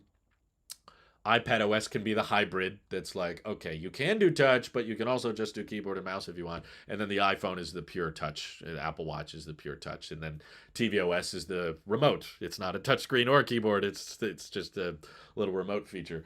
I think Apple sees it that way and has seen it that way. It's not like they've been hardware limited. It's not like they can't add a touchscreen to a MacBook. We've seen touchscreen laptops for over 10 years now, and they've still in the end of 2022 still said, nope, that's not what MacBooks are for. So we're not going to do it. And I think it makes sense personally. I mean, it would be a little handy here and there to just be like exit or minimize, but I don't think for extended uses I would do it.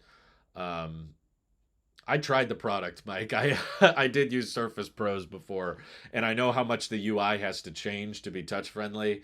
And in my experience, if you have a keyboard and mouse, that's going to be the best way to interact with Mac OS. Just with the way the exit, minimize, and expand buttons are designed, the little widgets at the top and stuff, um, smaller buttons, smaller options.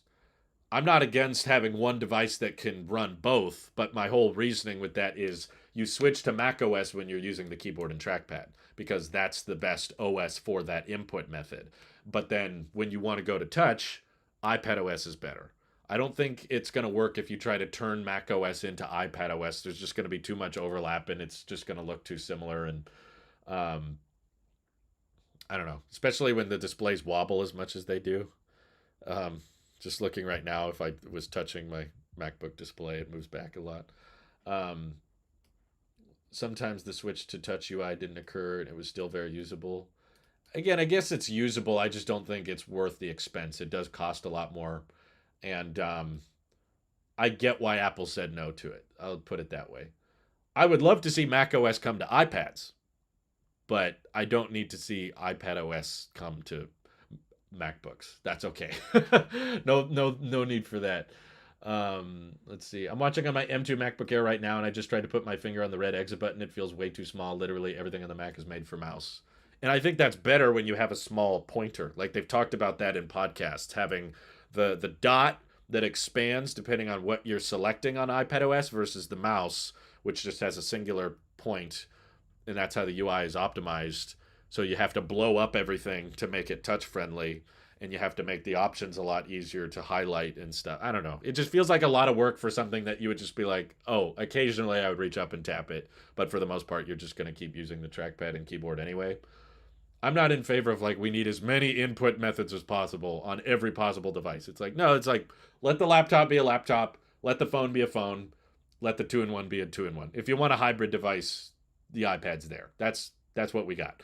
We have Mac chips in iPads. Those have touchscreens. You don't need to turn the MacBooks into iPads. Um, let's see.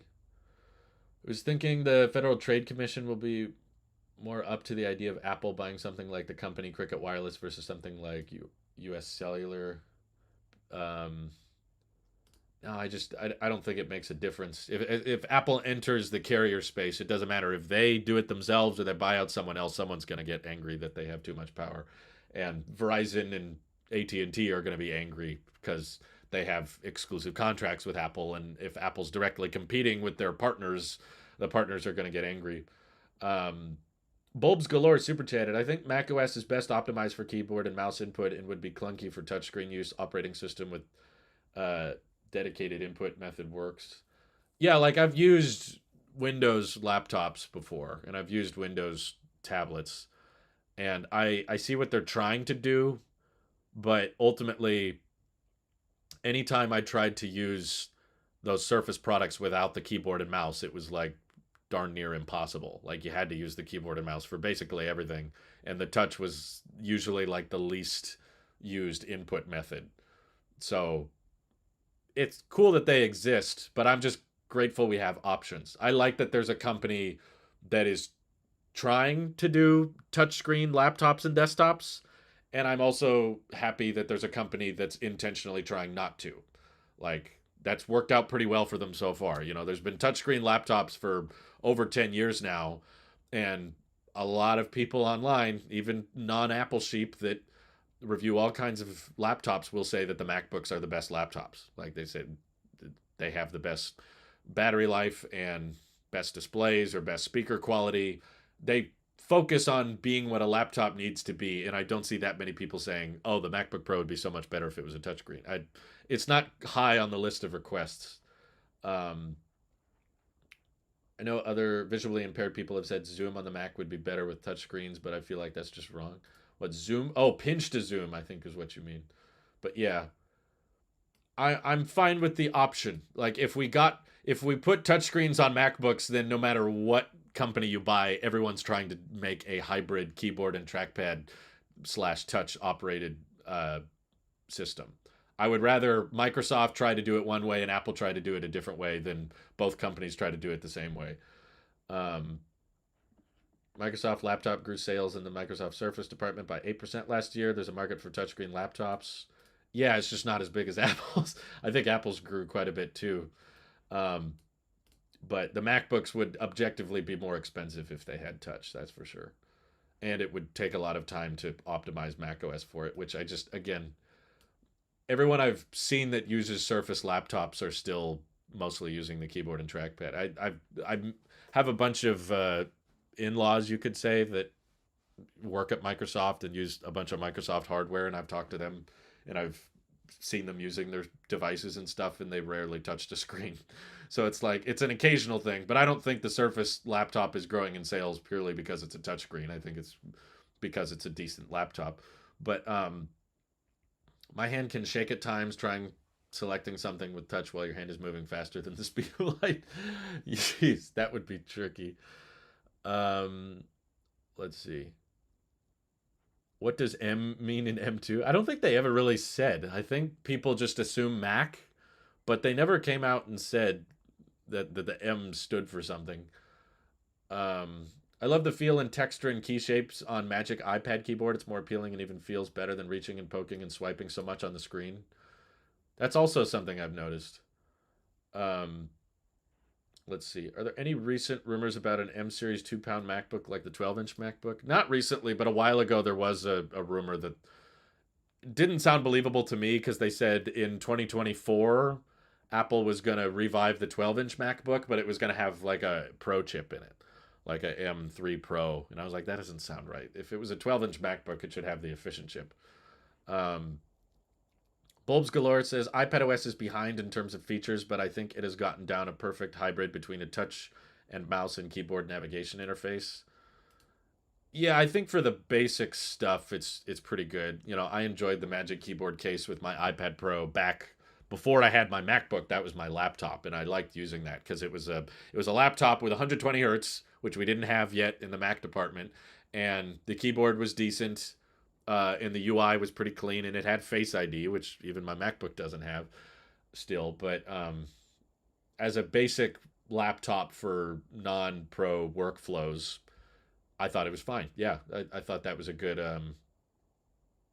UI implementation. I like Apple's approach to the hybrid of like not just porting over the mouse that we have in Mac OS and just saying just put that on the iPad. It's like no, it hovers to highlight certain options and certain tiles so that it still feels like you can reach out and touch it, but you don't have to anymore with the trackpad. I think that's the good playground for the mixture platform of both. You just don't need two hybrids. Uh, Having a touchscreen for the laptop doesn't mean that should be your primary input method. There have been many times that I just unintentionally touched the screen to scroll or zoom on something. I know that's what Apple said. They tried it and they just said that it's only used for very occasional things. But of course, it's going to make the manufacturing more complicated and it drives the price up. And again, Apple's doing very well in the Mac sales right now, and I just don't think it would change all that much. I don't think MacBooks would sell much better if they had touchscreens.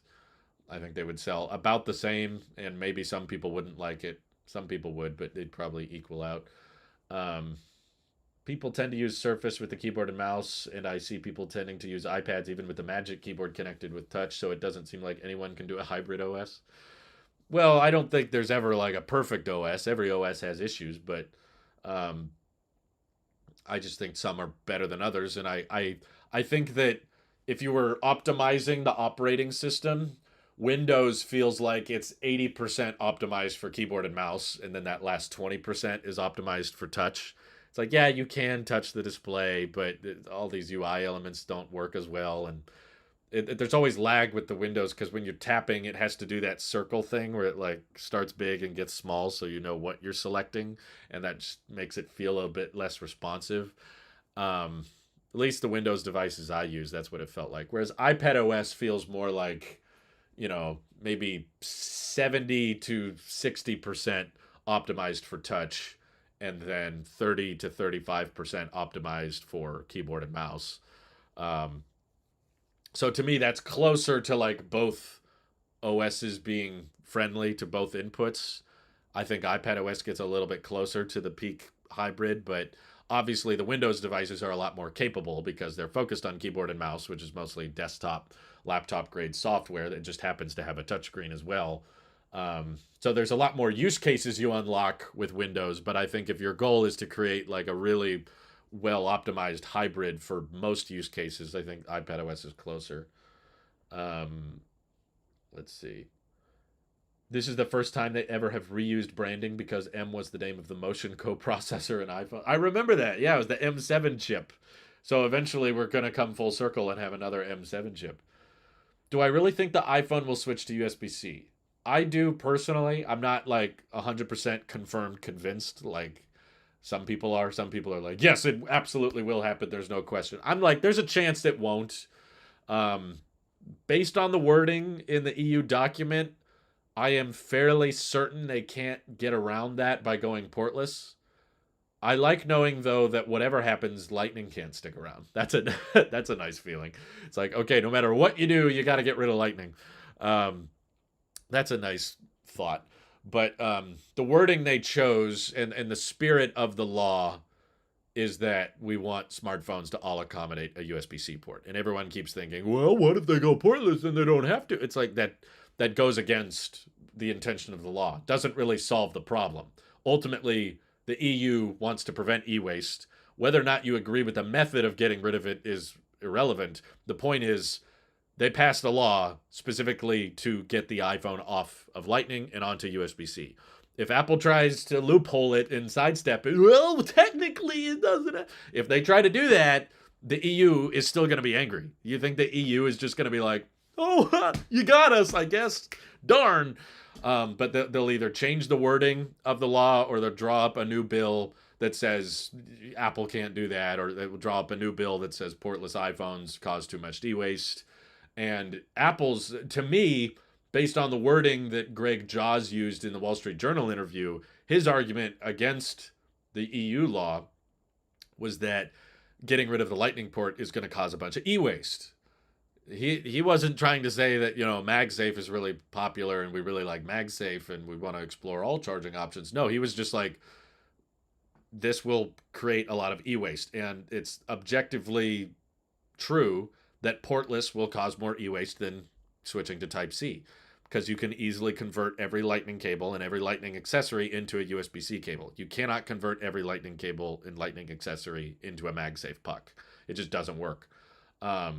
So what it does mean, though, is that there is still a chance, as small as it may be, while they may have to accommodate USB-C in the EU, maybe they don't in the US. There's still a chance of that. And that's, I don't think, a high likelihood, but I don't want to completely write it off because I've seen Apple do dumb things like not entering the EV space sooner or making the iPad 10. I thought they made a lot of dumb decisions with that iPad.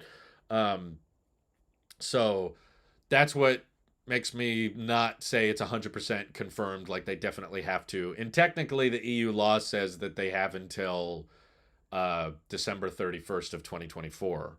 And I believe it's for new hardware. So there's a chance they could wait until the iPhone 17 to switch to Type-C, do it at the last minute.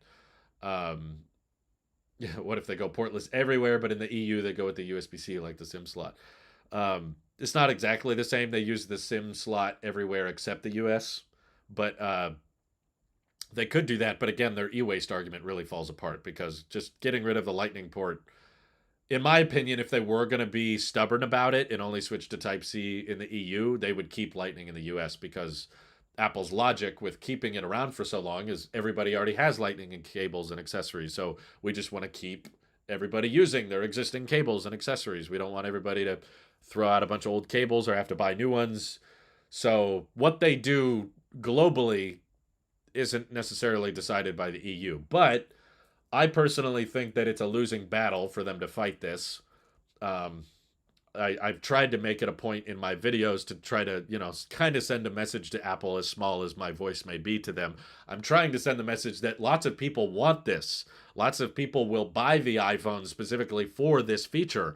And for marketing purposes, you will get a lot of praise from people if you switch to Type-C. You're going to get a lot of criticism from people if you go portless. That's just going to tick off a bunch of people. Force everyone to use MagSafe. And that's going to provide a reason for people to not buy your new iPhone. Whereas I would argue USB-C, I'm sure there will be some people that are annoyed that their old Lightning cables won't work, but I don't see anybody like straight up boycotting the phone because it went to Type-C. And they're like, I'm just going to hold on to Lightning for as long as I can on my iPhone 14. It's like, no, it's like, they would be like, oh, okay, I'll just use the same charger that's on my iPad or on my MacBook, or whatever. There's USB-C cables everywhere now. So to me, it's not that complicated of a transition. Like introducing Lightning was a big deal because Lightning was on nothing. It was a brand new port. No one had Lightning. USB-C everybody's got these days. Like it's so commonplace. It's so widespread, and you can easily make an adapter just like third parties already do that goes Lightning to Type-C, ship that in every box. Boom. Now your old Lightning cable's a USB-C cable. So I think that the overhead is higher. Like you can upsell people on the USB-C iPhone has faster charging, faster data transfer speeds, and so much overhead baked into that port. and you can upsell people on like this will make it easier to move files on and off the phone, and it's a feature. Portless is not a feature to me. Portless is just taking away something. Um, and Apple's not against taking away something, I know, but like I just think it creates more problems than it solves. Um, so that's why I still don't say uh, it's like a confirmed thing, but I do think the likelihood is pretty high. I think that if anything, the best indicator that they're going to switch to Type C is the latest Siri remote. Like they introduced AirPods Pro before the law was passed. Then the law was passed. The EU agreed on it. Yep, by this time you have to switch to Type C.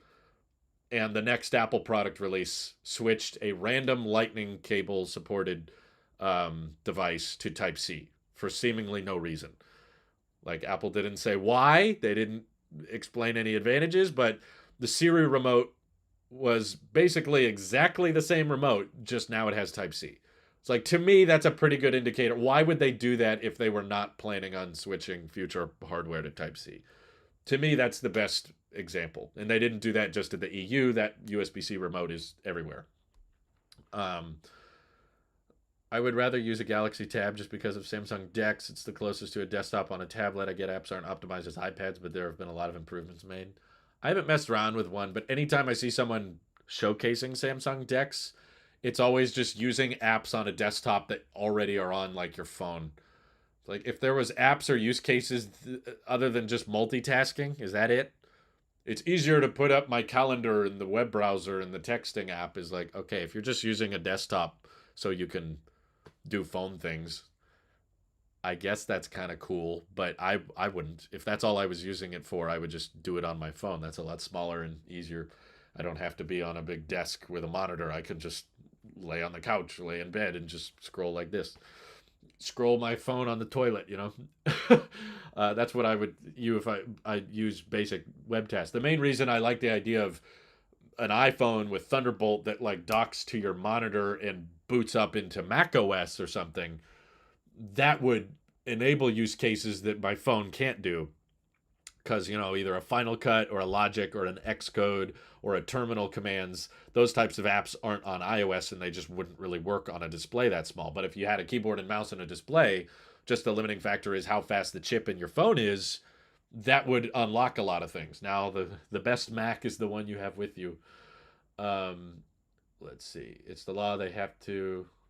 I've bet my next phone on it. Apple better add USB-C because I don't want to have to buy a Google Pixel. Wow, Alpha's already committed. He's going to buy a Pixel if they don't switch. Will I have my dad back on the stream? I'm going to see my dad in a couple days. He's coming to visit. We don't have any plans to live stream together, but we could. Like you said in one of your videos, they can simply pass a new law. And again, the other thing is the EU is not the only government passing this law. Brazil is also drafting up legislation to enforce USB-C, and India is also moving on it as well. And I've reported on several countries. So there's kind of a domino effect. So some people are like, okay, they'll just do Type-C in the EU, but they'll do Lightning or portless everywhere else. It's like, okay, but if there's more countries, and these are not small markets, there's over 200 million people in Brazil.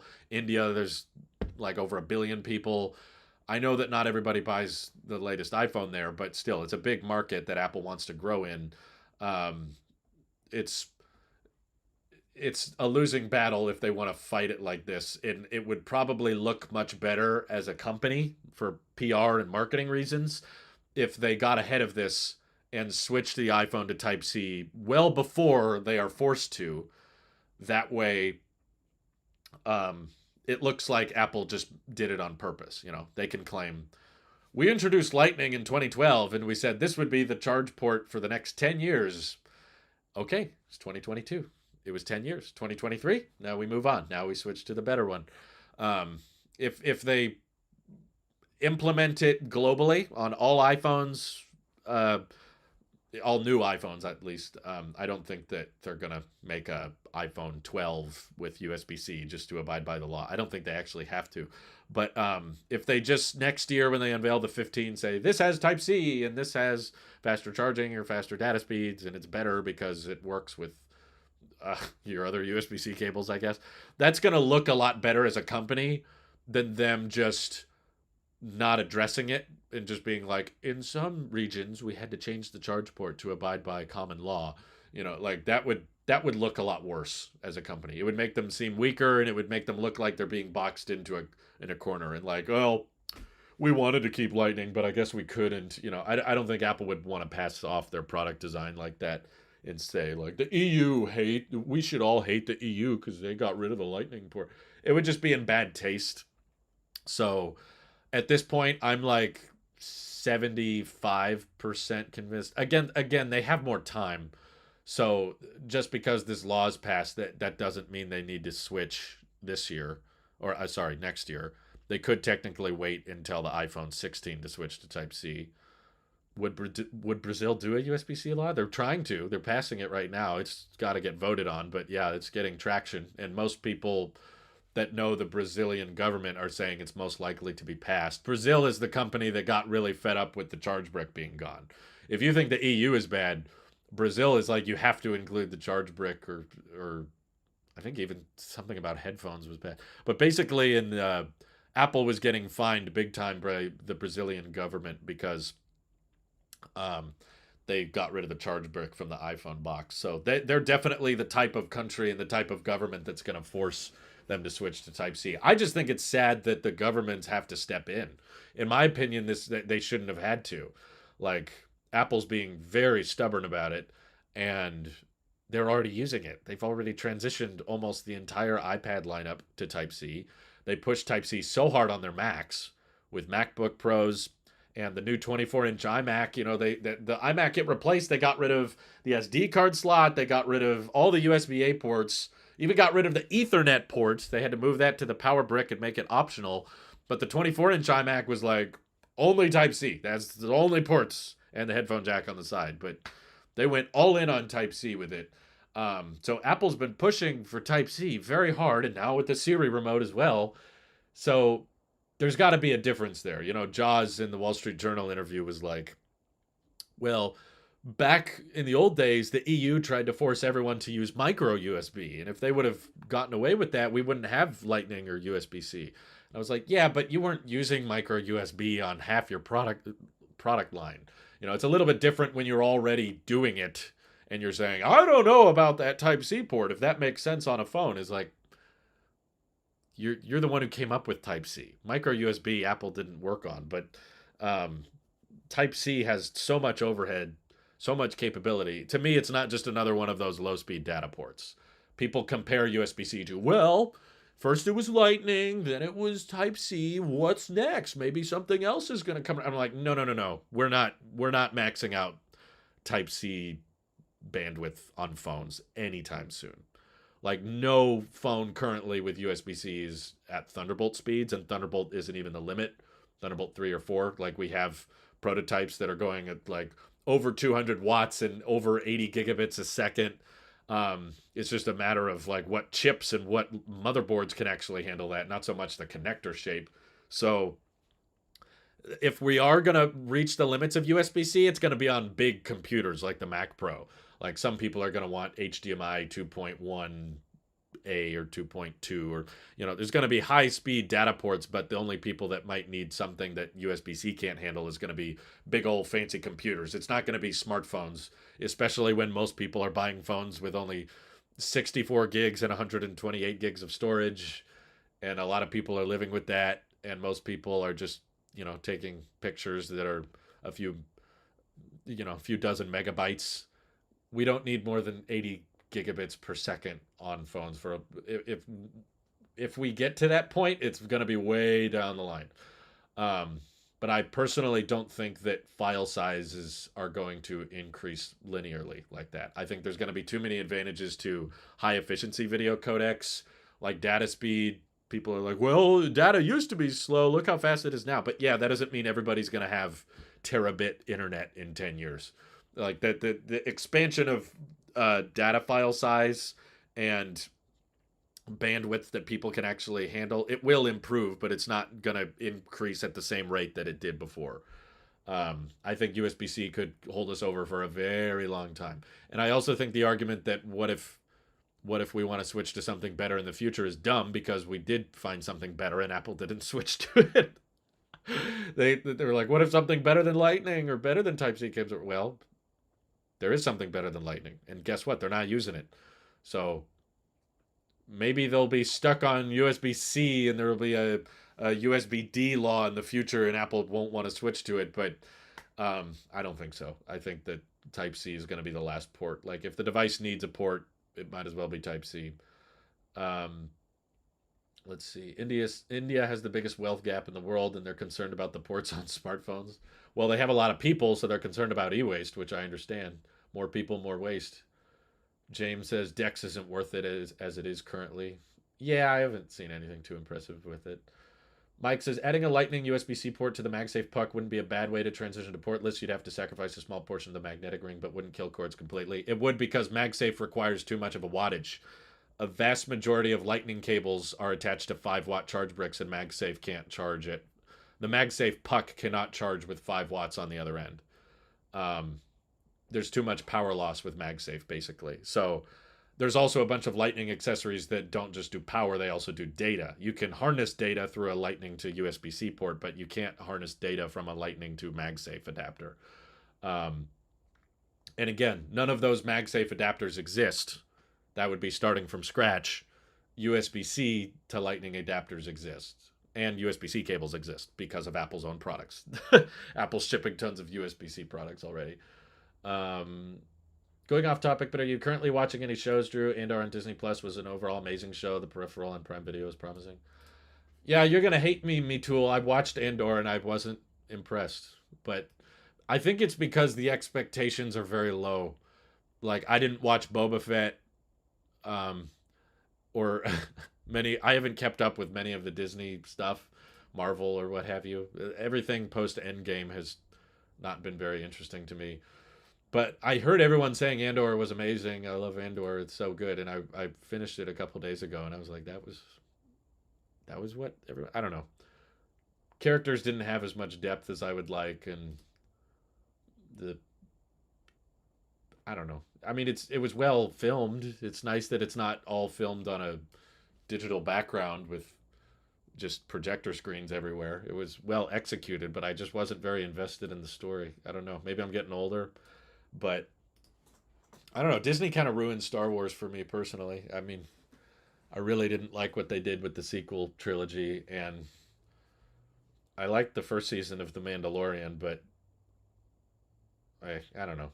Couldn't I like No Way Home, but that wasn't even really an MCU thing. That was mostly a Sony love letter. That was that was Marvel's love letter. Please don't break up with us, Sony. We want Spider-Man.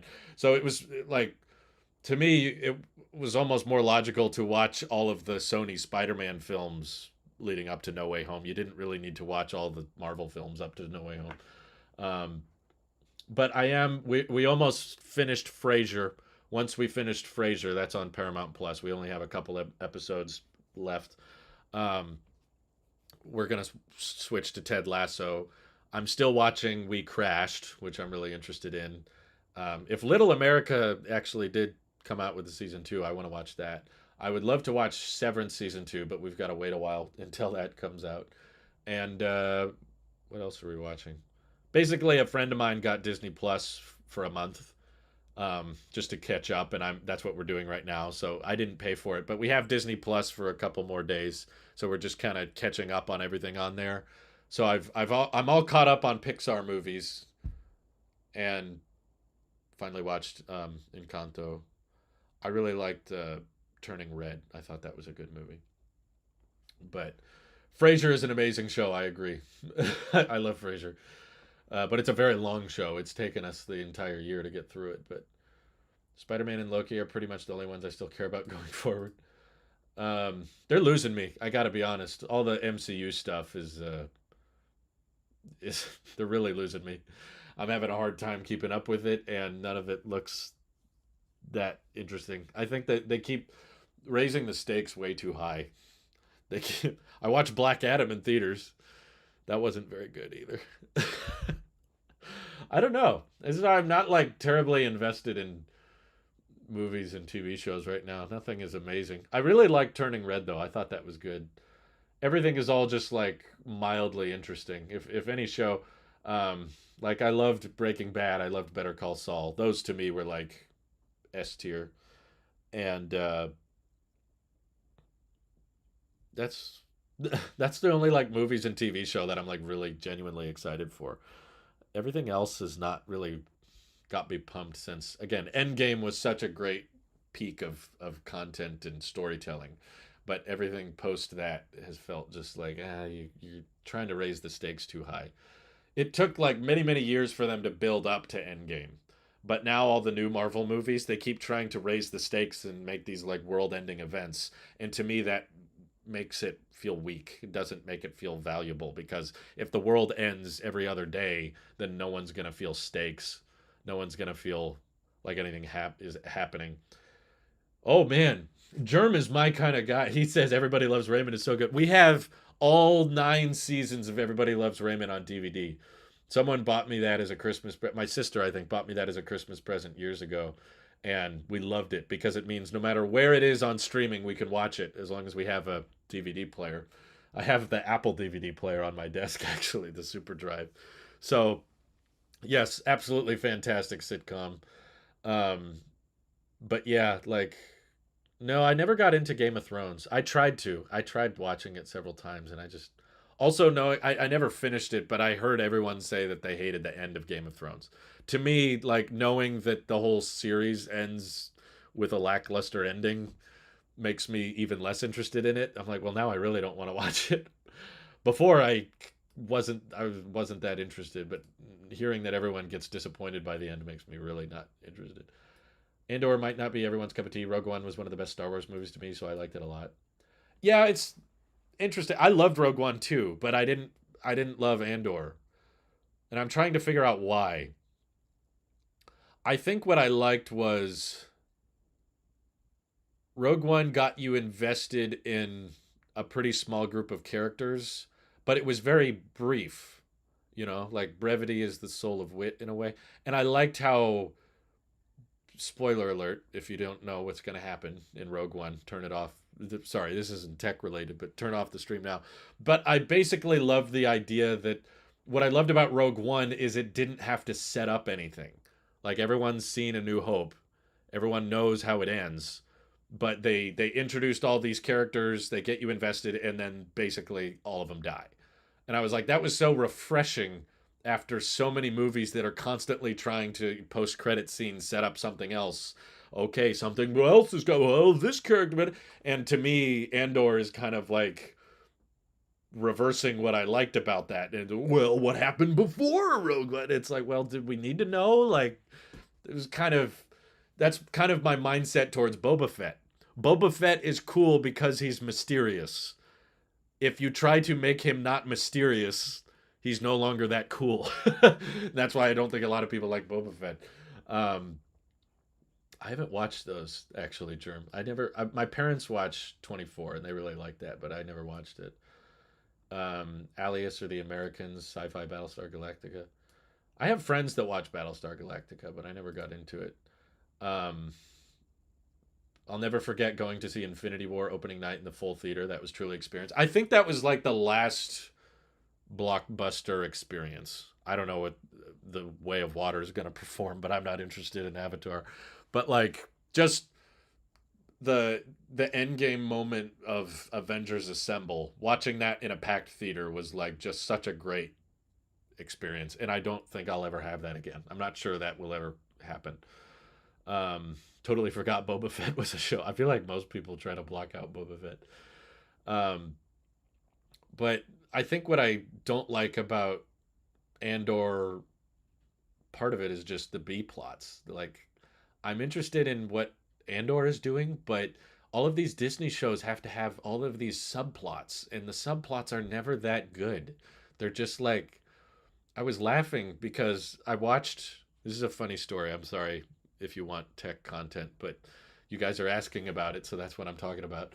Um, I watched like the first 10 episodes of Andor with my friend because he was really into it, and I was just kind of watching it socially. I was just like, okay, yeah, if you want to watch it, I want to watch it. We're kind of poking jokes at it. We're kind of making fun of it as we're watching it, but he's invested in it, and I'm sympathetically invested in it.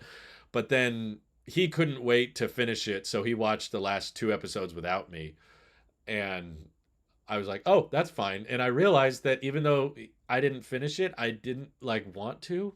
I was like, "I want to watch We Crashed. I want to watch Frasier. I want to watch I want to finish this so I can start Ted Lasso or start something else, you know." There's all these other shows I wanted to get to, and I wasn't craving like, "Oh, I wonder what happens to Andor." I'm like, "Well, I know he's not going to die because he shows up in Rogue One, and I know the Empire is going to ultimately win in the short term, lose in the long term, and then lose and then win again with the First Order." And so it's like there's just, in my opinion, there's too much content being packed in between episode 3 and 4.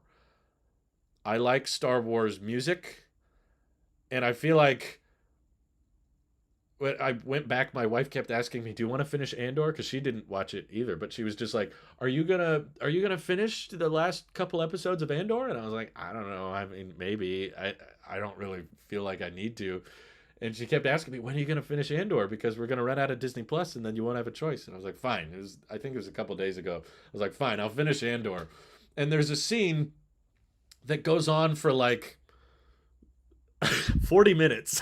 It's not that, but Red Letter Media makes those jokes all the time. They're like, "There's this scene in the movie that goes on for 400 minutes." And there's a scene where it's basically Grand Mothma, whatever her name is, funny hair lady, is talking with one of her, who's, a middle aged mom, who's talking to one of her middle aged friends about their bank information, about where their credits are stored. And they're concerned about the money credit accounts that they're trying to. I'm like, okay.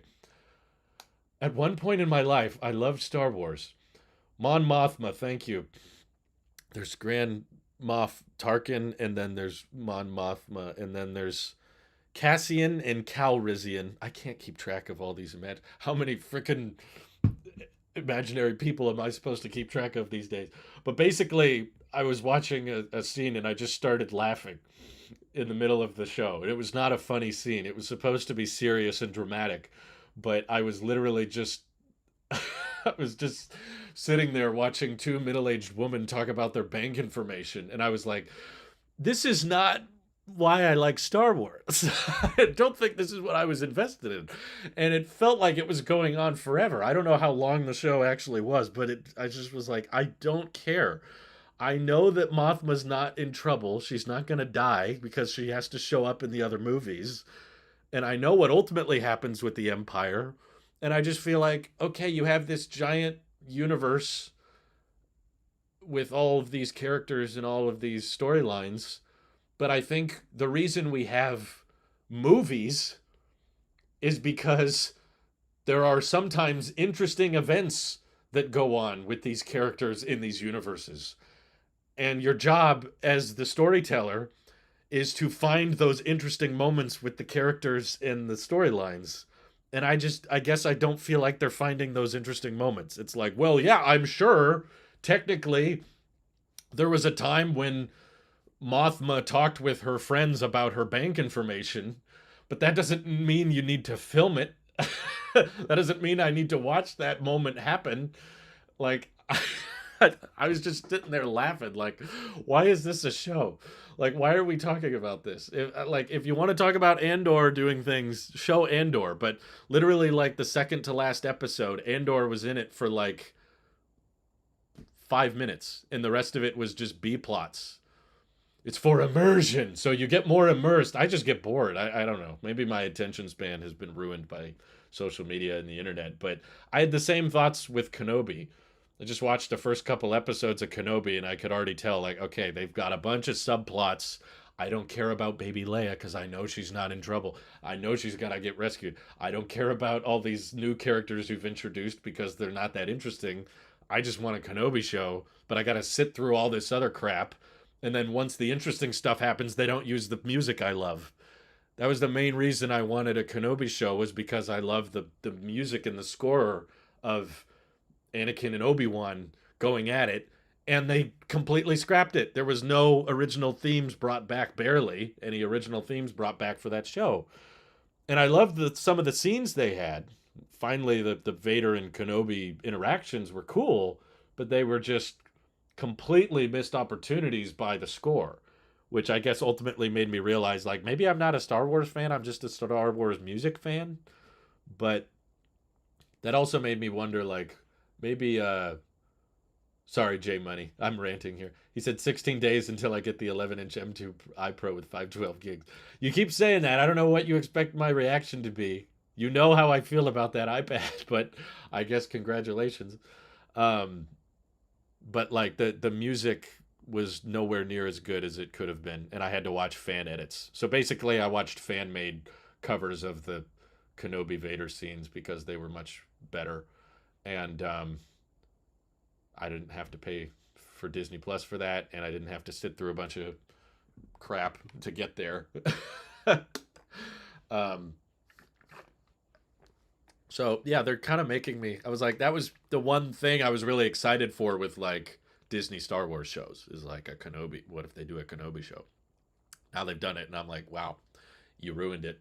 You, you, you really like made me not interested. Like you gave me exactly what I was asking for, and you did it in one of the worst ways possible. Could have been worse, I guess, but at this point, I would like a Jar Jar Binks show. I would watch that. I'm in. The only way I'm into Star Wars now is the memes. You got to make it hilarious. So I would love a Jar Jar Disney Plus original show. That sounds beautiful. Star Wars, but this time you see it from the optical sensors of a pit droid throughout the prequel, OG, and sequel trilogy. You done messed up, Aaron. Uh, is it worth signing up for Beta 16.2? It's worked pretty well for me. I mean, Apple Music Sing is a little buggy, but if you want to make all your friends cringe and listen to you sing, it's pretty great. Let's see. Do you ever think we'll see an Apple reference Google in a series that way Marvel referenced DC and Eternals? Probably not. But you know what I do find funny on that same subject is I've been watching We Crashed, I mentioned, which is kind of an interesting show, partly because it's a true story. And they reference big tech companies a lot because, I don't know if you guys know the story, but We Crashed is about this startup company called WeWork that was growing really quickly and was convinced that in order to make money, we need to spend money. And it's just a fascinating, like, business oriented TV show where you see what happens when these startups, we talk about these startup companies and investors and stock and shares, and we talk about this a lot. It is like a classic example. Yeah, I'm running the beta on my daily driver. I've often found the developer betas are more stable than the public releases. I know that sounds weird, but it's happened to me for like several years. um We Crashed is on Apple TV Plus. It's an Apple original, but they're like growing the business, and there's all these times where the main character is trying to convince people to invest in him, and they're always asking him like, you think you're the next Facebook? No, I know we're the next Facebook. Or Google started in there, and they're always referencing these big tech companies, and they're all using Apple hardware all over the place. One thing that I actually really appreciate as a techie nerdy guy, this is tech related, one thing I really appreciate about We Crashed is it's taking place in the past because it's a true story. So it starts in like 2005 or something, and it moves up over time with more and more storylines. And the hardware is hyper accurate. Like the episode I just watched took place like back in 2014, 2015, and everyone's using the iPhone 6S. But there's an earlier episode, and everyone's using the iPhone 4, and they have older Apple computers. Like they're not all using the 24-inch iMac because it wasn't invented yet, but they have like the older iMacs that are dated, and they're using MacBooks with the glowing logo. Even though this show like just aired this year, the hardware they're using in the show is extremely accurate to the timeline it's present in, which most TV shows and movies aren't good about.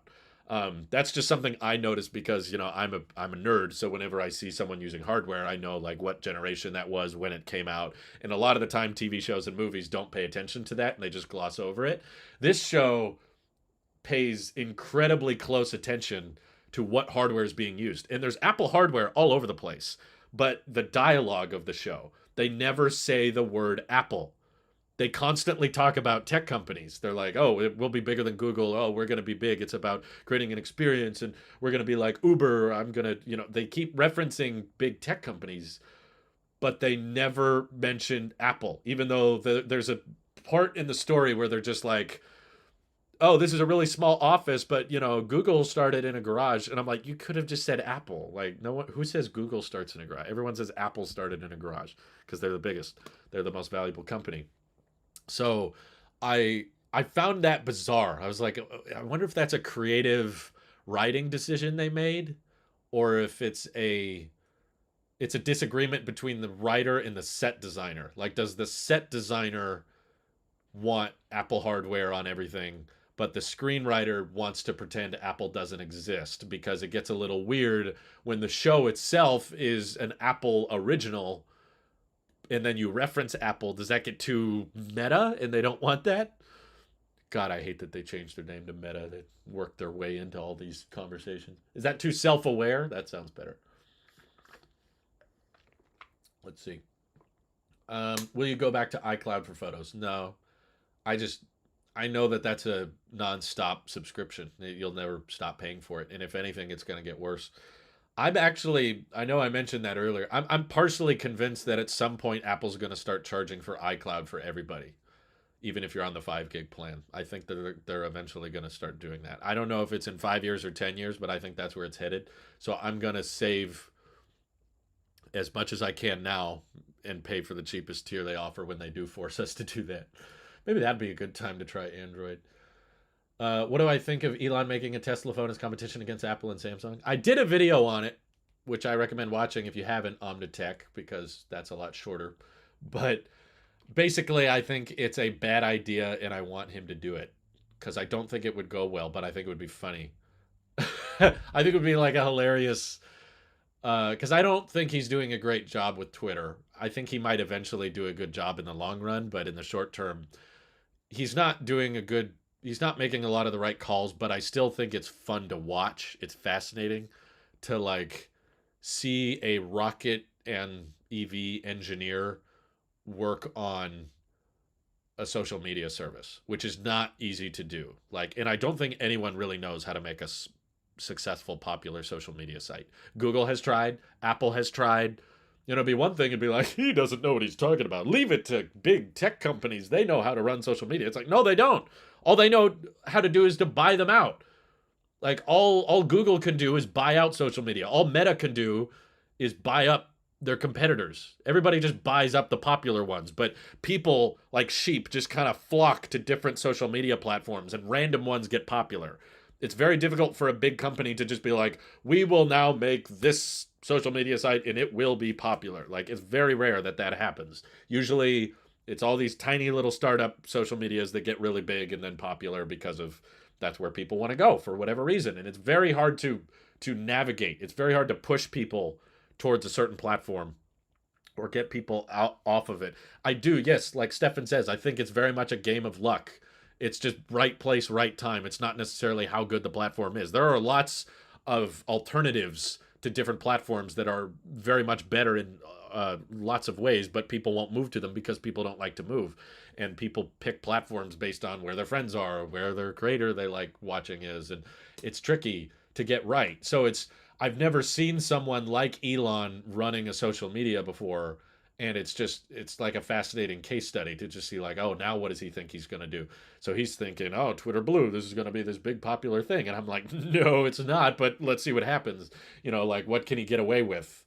And it's definitely way more interesting now than it was before, because previous ownership of Twitter was not doing great. They were not very profitable, and they were losing activity. And I still think that they made a lot of terrible decisions with how the platform worked, both with verification, editing tweets, bots, spam. There's all kinds of video is still very much broken on Twitter, and it was very broken before Elon took over. So there's all kinds of problems Twitter has, but I still like Twitter and I want it to succeed. So for one, he talked out his differences with Apple. I don't think Elon is going to make his own phone. It's not going to happen. He said that he doesn't want it to come to that, and he doesn't want to make his own phone, but if they got pushed off the App Store, he would. But Tim Cook assured him they weren't going to take him off the App Store, and that wasn't the plan ever. So I don't think a Tesla phone is going to happen, but I do want Elon to be less involved at Tesla. I kind of want Tesla to become their own thing. I think that Tesla had their growth phase where Elon was necessary. I look at Tesla very similarly to how I look at Apple at this point. Steve Jobs was necessary for the creation and initial growth of Apple as a company. But now we need more of a Tim Cook. You don't need someone that's just like Steve Jobs running Apple. You need someone more like a Tim who's more about stability. And look at how Apple has grown revenues and profitability since Tim has taken over. He's done a great job. So that's what I think Tesla needs right now. Is like Tesla has grown a lot, and they've basically, in a lot of ways, I think, at least narrative wise, they've achieved their goal. When Tesla first started, there was a lot of doubt and a lot of skepticism about electric vehicles and could they even work? And even if you could build them, no one would want them. People don't want EVs. Now the narrative has definitely shifted to where everybody's just asking all automakers, when are you going to be full electric? And now the debate is mostly over. There's some people that still fight you, but no one who holds any kind of authority. Like governments are all saying we got to all switch to electric by this year. The companies are all coming out with their own EV models, and most companies are admitting that the vast majority of our models are all going to switch to EVs, and EVs are the future. So I would say that the challenging part of Tesla's history is over, and they need someone to just manage the growth phase, which is what Tim has done. It's not like the startup phase versus the maintaining phase, and I think Tesla needs their own Tim Cook now. And Tom Zhu might be a good choice, who's kind of overrun Tesla China. But yeah, I think Elon likes to assume that things are very achievable. Like he just thinks, oh, Twitter's being run poorly. I can run it better. I'll take over and I'll fix it. And I think he has an overly optimistic view on a lot of things where he's just like, oh, reusable rockets, oh, electric cars. It's going to be hard, but I can do it. I can figure it out. I can make it work. And that's why he's achieved so much. I'm not trying to undermine his accomplishments, but he does tend to have a overly simplistic view on how to fix things. And he admits himself that it usually ends up being a lot harder and taking a lot more time than he thought, but that doesn't stop him from trying.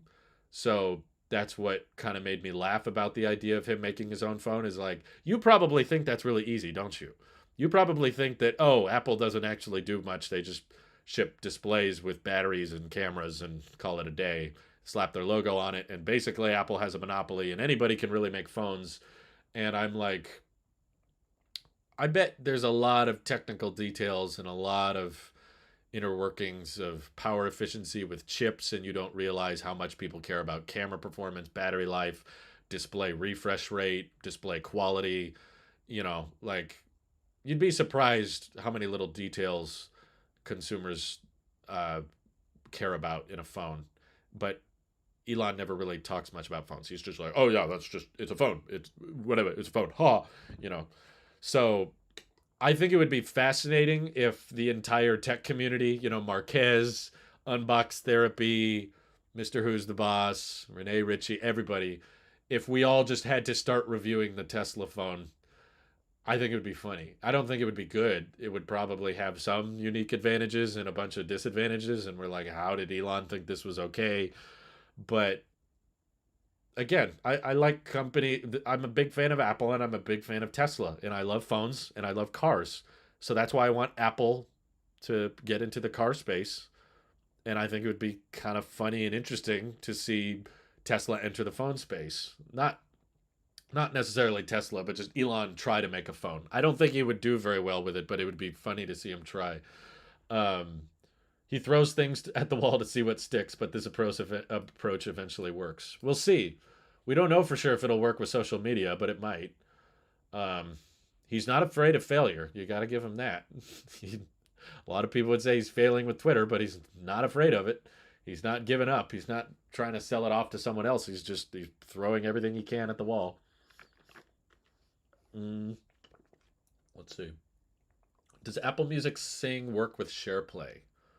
Ooh. That's a great question that I can't even check because I'm using my iPhone for continuity camera, and that's the only device I can use Apple Music Sing on. But good question. Will iPad Mini get refreshed like the iPad Pro Air 18-month cycle? I think the iPad Mini is actually on a longer cycle. That the iPad Mini 4, no, the iPad Mini 5 came out in 2019, beginning of 2019, and then the iPad Mini 6 came out end of 2021. So, yeah, it's like a 2.5 year refresh cycle. What do you call that? 30 month. So it could very well be a while before we get another iPad Mini. There's literally no rumors or leaks about it right now, so it might not be till like spring of 2024. Um, let's see. TikTok hasn't been bought yet, has it? Uh, I think it was. Didn't it used to be called Musically, and then it was bought out and became TikTok or something? I don't remember, but it's a Chinese company, so they're not going to get bought out. They're basically owned by the Chinese government at this point. Um, Elon will not make a gas powered phone. Let's see. Did I see Carl Pye's review of the 14 Pro Max? They posted it on the Nothing YouTube channel. Quite interesting seeing a CEO.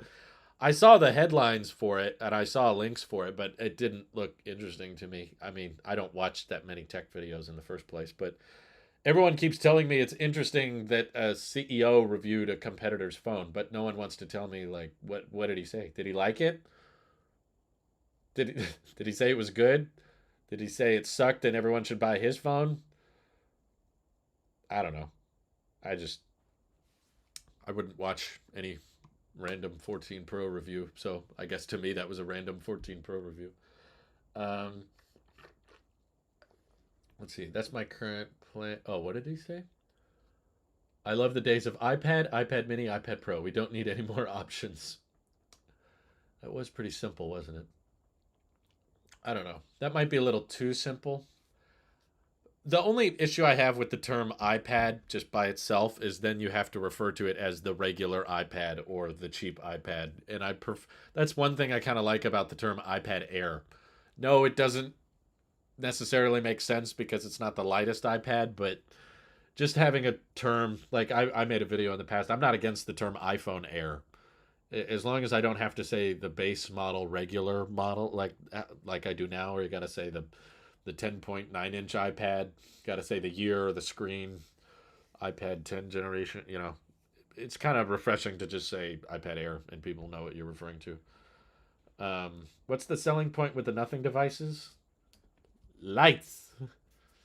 They have flashy lights on the back. That's the selling point. That's I think the most part, but I don't know.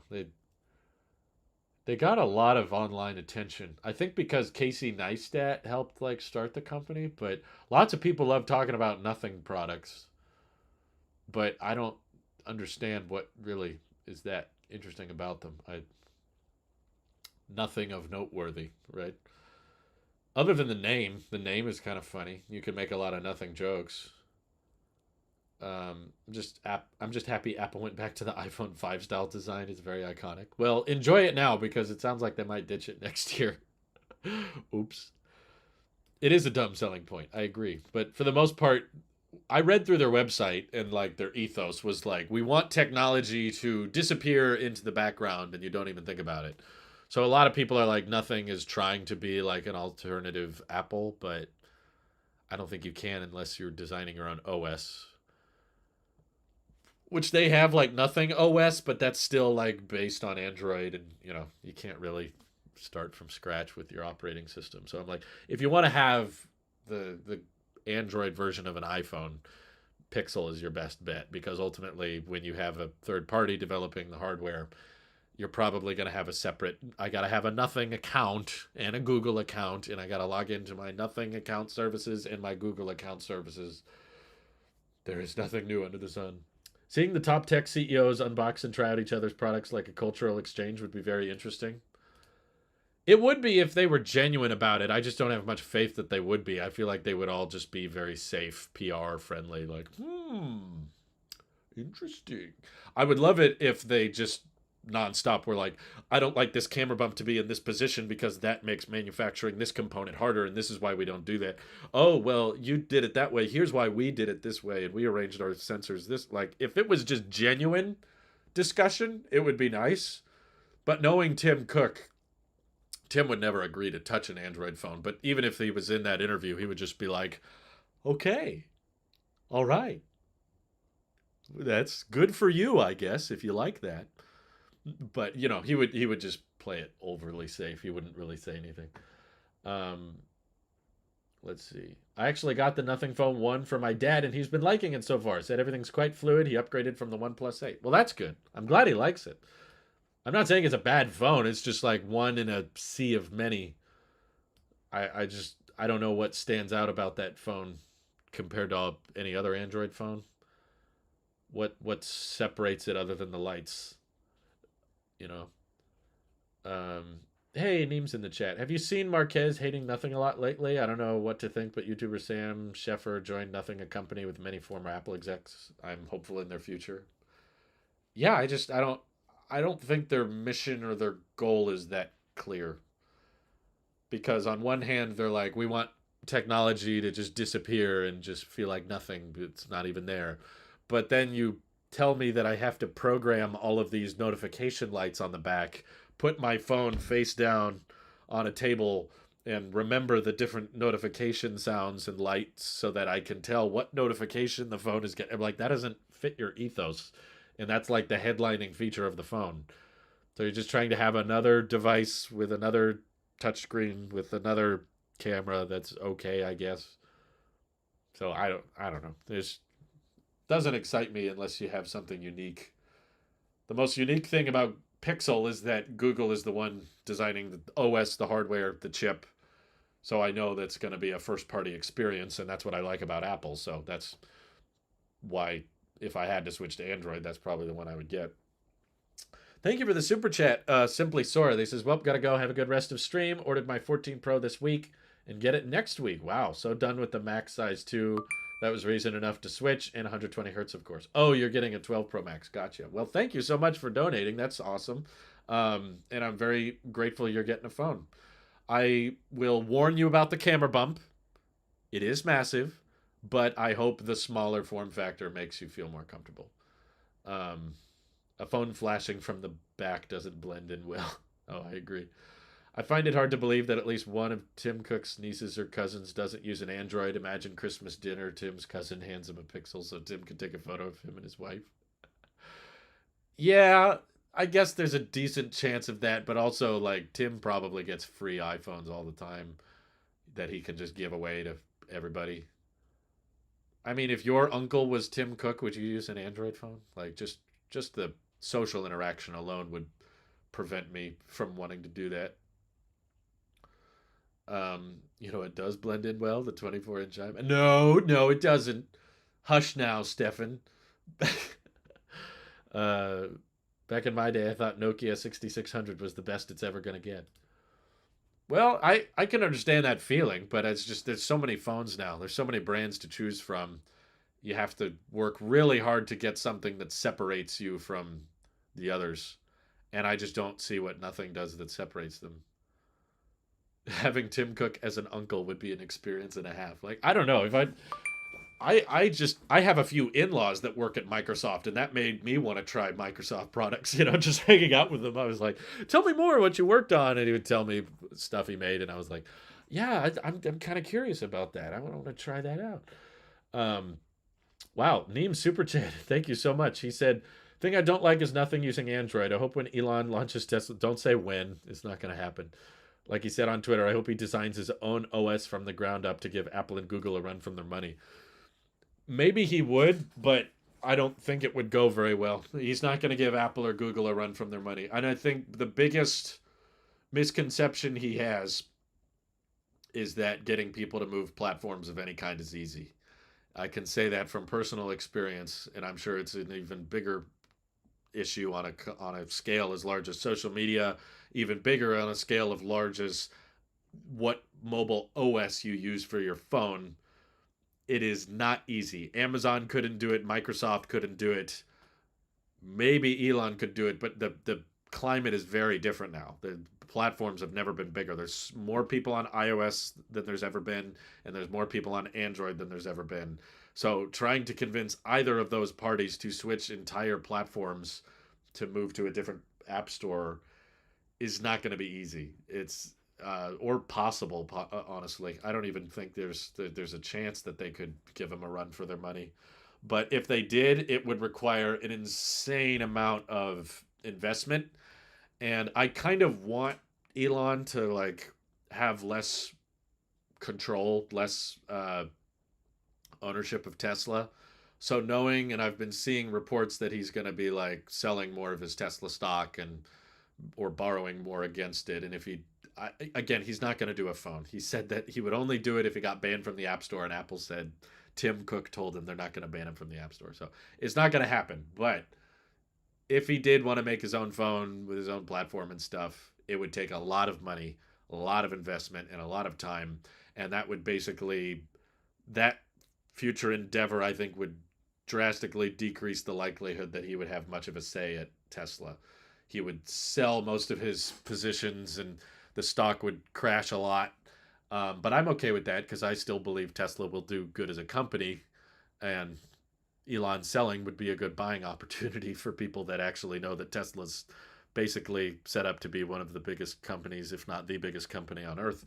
So, not investment advice, but I would like Elon to have less involvement there. So if he had to make a phone as well, I think he would have less involvement as Tesla. If Tim Cook was my uncle, I'd have a Samsung and not change it until he changes his genes. What? Why? If your father-in-law was Sundar Pichai, would you use a Pixel to avoid awkward conversations? Maybe not necessarily a Pixel, but it just sounds awkward. Would you bring up an iPhone? I don't know. Google's more iPhone friendly than iPhone is Android friendly, you know? As Elon sells, I'll be there to buy his position so I can gain control. There you go. It's hard to make most people to switch from iOS to Android and vice versa, let alone a whole new OS. The App Store alone would be a nightmare like it was on the Windows Phone. Yeah, that's what everyone says about the Windows Phone is that the phone itself was great. It was just the App Store wasn't as good. They couldn't compete. And that's a very hard thing to get right because it's dependent on third parties. You can have all the money in the world, but it's very difficult to force people to make good apps for your app store. So I guess if people don't see a lot of people using your phone or platform, then your best bet is we got to just start paying a bunch of developers. We got to pay all of our competitors to make apps for our store. That's not sustainable. That's not profitable. Usually that doesn't work when you try to do that. I think Microsoft tried to do that, and it doesn't work. So, um, please don't tell me you're hanging dead Samsungs on that plastic bag on the doorknob. You don't need to know what we're hanging on our doorknob. It may or may not be Samsung phones. Now I can't unsee it. Well, it's just a bunch of old Pixel phones that no one wants. No, it's to be completely honest, it's just garbage. We just put a garbage on the door, opposed to having a can, which takes up precious floor space. Plus, when you need to throw it in the garbage, it's already in the bag. Easy. So we reuse all of the plastic grocery bags that we find. We usually, I don't know where we got them all because we always use our reusable grocery bags, but we still have, like everybody, under the sink, there's a bunch of plastic bags, and we use those as trash bags so that they're, second life or whatever. Um, I've never gotten that before. I had to hide my Samsung so he doesn't suffer mentally. Thank you. Thank you so much, Omnitech. Do you think Dynamic Island will be better than the Notch when they do more with it? I can't believe I'm saying this, but I actually prefer the Notch at this point. Android's whole punch seems better. Yeah, I mean, I think that the Dynamic Island, when it's doing things, is better than the Notch because it's like it's a clean, elegant way for the UI to be displaying information. But when it's not doing things, I understand why people find it a little bit more intrusive because it is pretty big. It cuts in deeper than the Notch does, and it's a hole. It's not part of the border. The Notch is a cut in, but it is still attached to the bezel, whereas the hole is not. It is like when you're watching content or playing a game in full screen, there's just a hole in the display now. So I don't think it's about them necessarily doing more with it. I don't think that's going to change. Like, there's a few use cases for it now, and there will probably still be use cases for it in the future. But if you don't like it now, you probably aren't going to like it ever. Um, but yeah, I like the notch too. One thing I miss about old phones is being able to replace the battery as easily as in a controller. Yeah, there's a lot of companies that tried to brag about that and say that their phone was better because it supported that, but they didn't. It didn't work. People kept buying the iPhones without that. So the market has spoken. Basically, the people that wanted that feature didn't buy the phones that prioritized that because they wanted something else more. LG, I remember, I think with the LG G5 was like really pushing it. They came up with these like modules where you could just easily pop the battery out, and then there was new batteries you could pop in, and then it would have like a new attachment. You'd have a camera attachment or a speaker attachment. They were really pushing it. They were like using it in their marketing campaigns and stuff. Like, look how easy it is to change the battery in the phone. LG died. They didn't, not the company, but they stopped making phones, which they had a lot of very unique, very original ideas.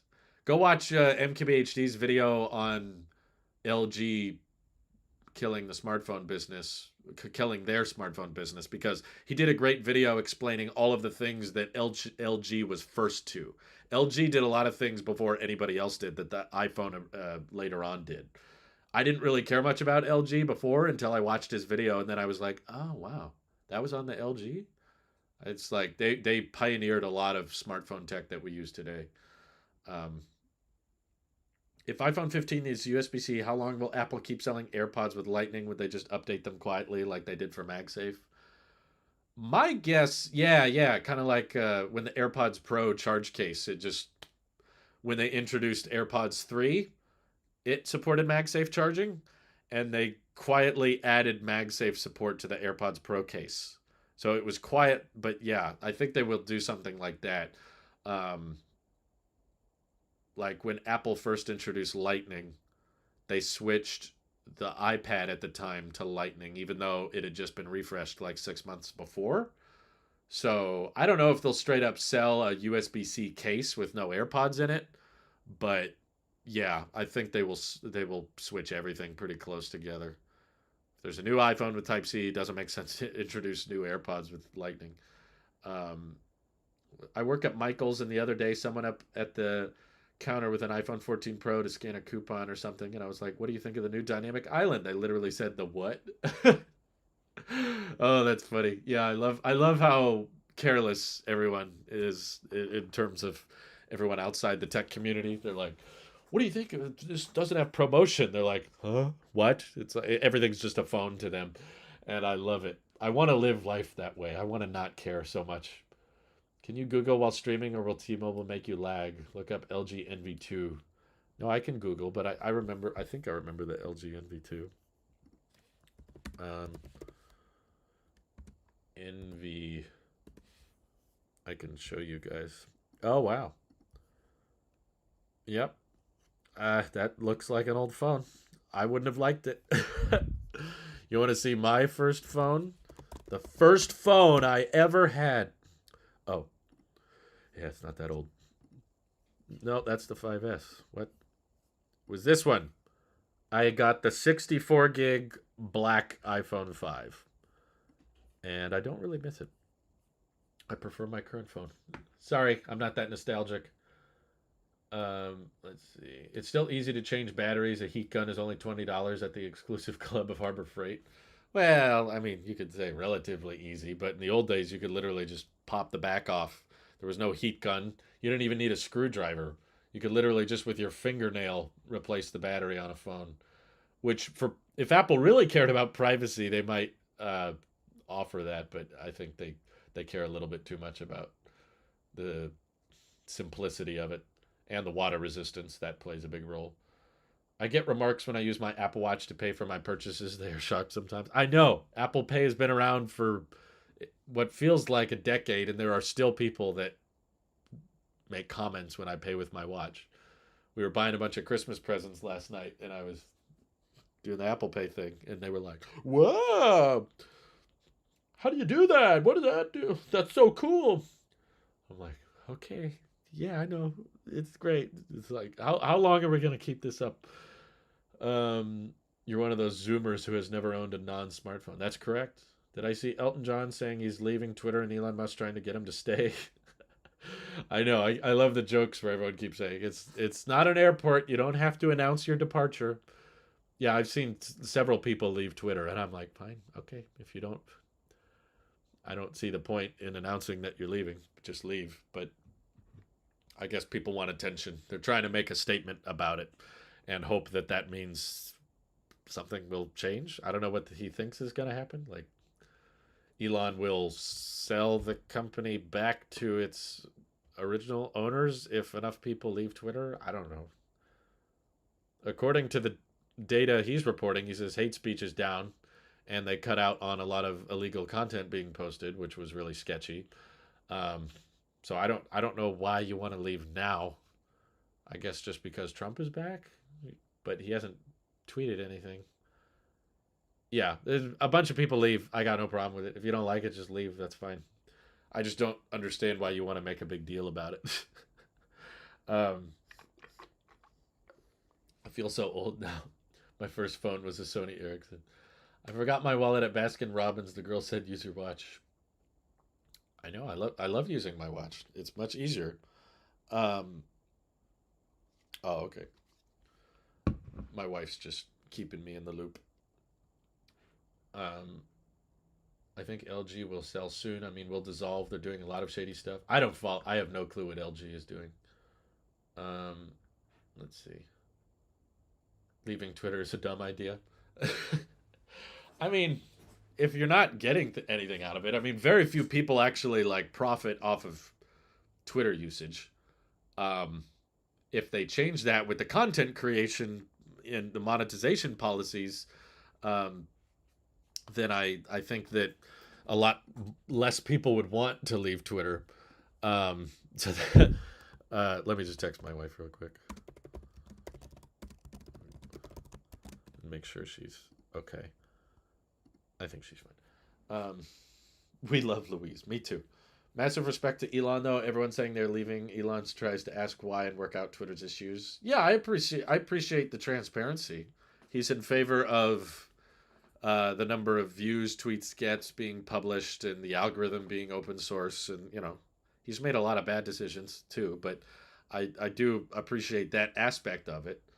Um, but only way I would consider leaving is if it became paid only. I wouldn't pay just to use it for news. I love Twitter and I use it a lot, but I wouldn't pay for it. I'll put up with the ads. The ads aren't that bad.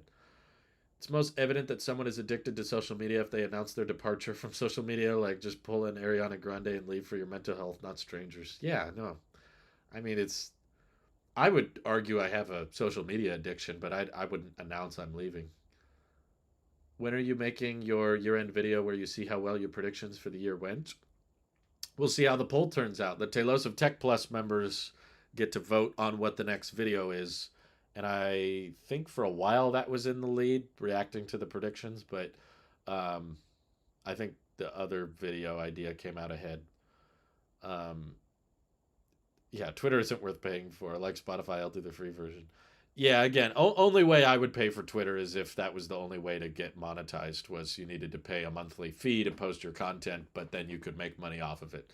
It's like, yeah, if there's a way for it to pay for itself and I actually rely on it as an income stream, I'll pay whatever. I'll pay $20 a month if it does that. But just for a check mark and less ads or whatever, no, it's not. I don't pay for Apple News Plus, and I'm not going to pay for Twitter. Um, I'm not sure what's worse, paying for blue check mark or buying fake wrestling belts. Do people do that? Is that a thing?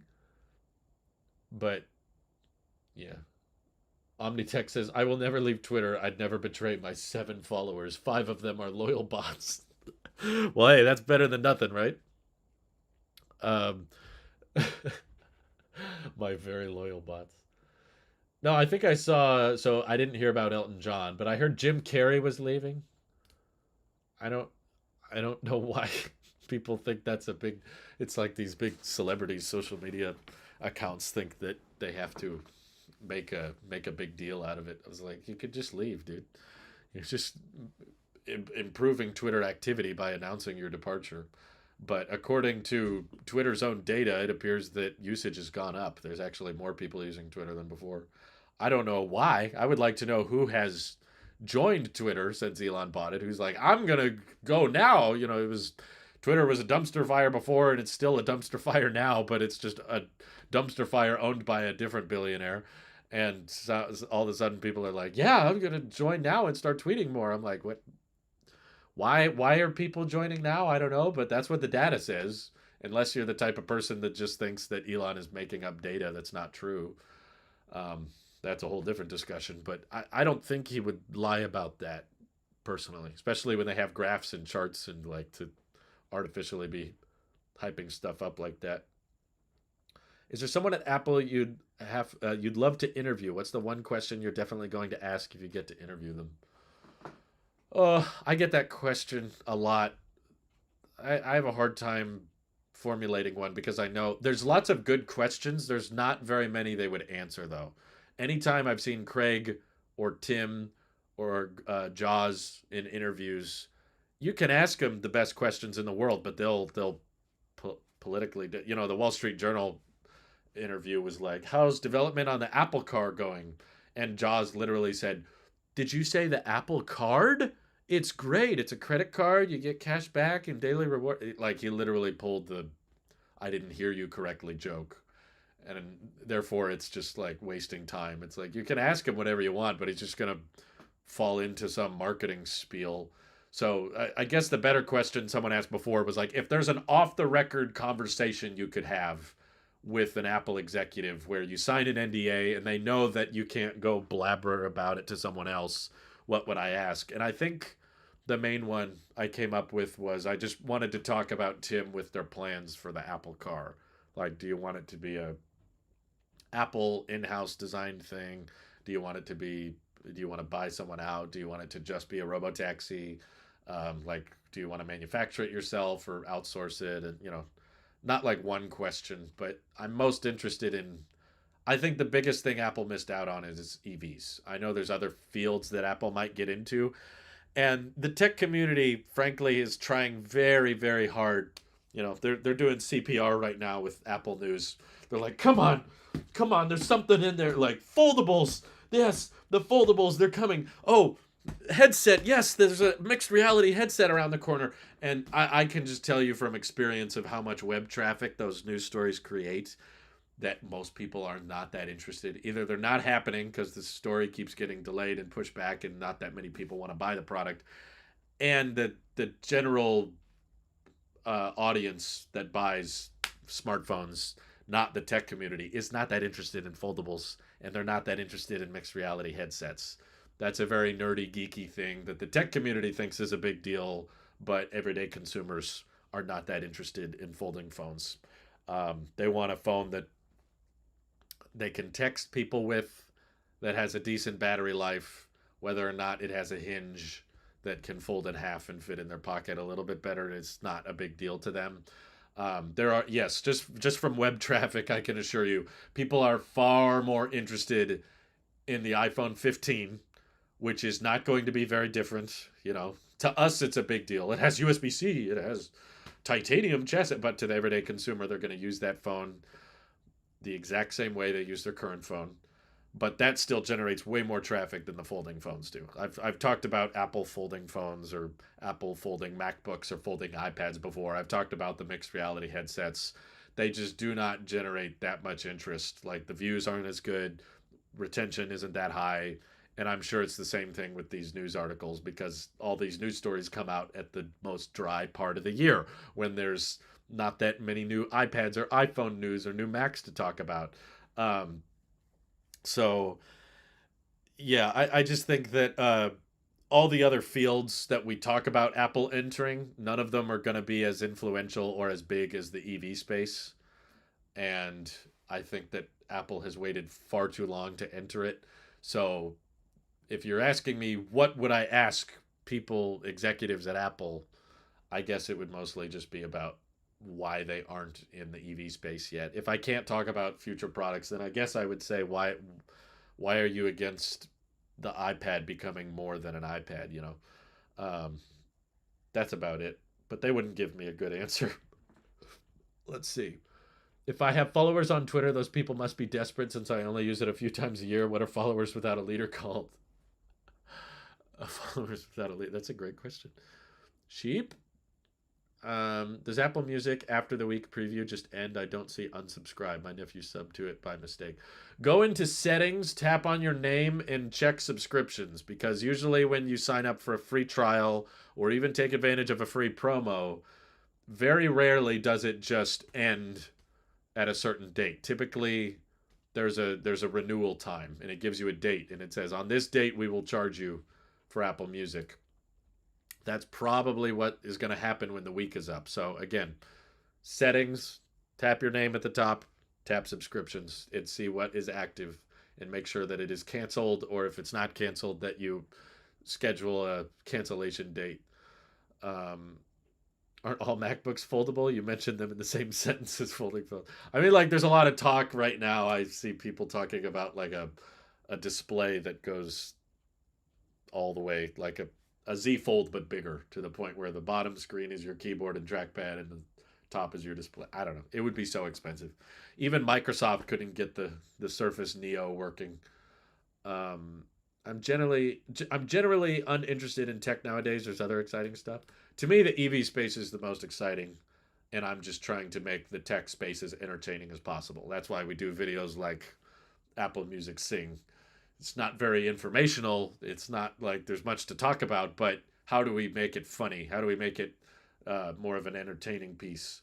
Whereas the EV channel is more informational based and more educational based, and because most people don't have EVs yet, so there's still a big transition to be done and a lot of education to be done. So that's why I'm less funny on the EV channel.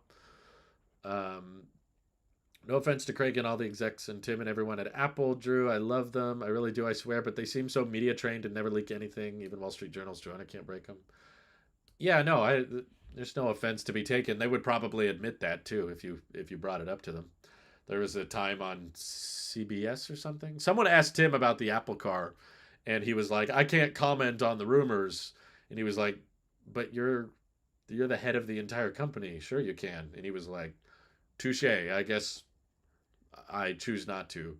So it's like it's not like Tim's going to be fired for saying anything. He can say whatever he wants, but he still doesn't feel like it. So he can joke about it. He's like, "Well, yep, can't talk about it. Haha." Don't forget to check the subscription in the settings. It cost me $30 because I missed the cutoff date by minutes. Yikes, that's dangerous. Yeah, that's why I always like, for instance, I have a free trial of Apple TV Plus and Apple Music right now, and they have an end date, and I schedule an event usually like 2 to 3 days to be safe in the calendar app that says cancel this subscription at this day. That way I get a notification and a reminder like, hey, don't let that renew because it'll cost you. Will the Apple Car be a foldable? Maybe if it crashes into a telephone pole, it might fold in half. It's as foldable as the iPhone 6. The Mac is the only interesting Apple product for me right now.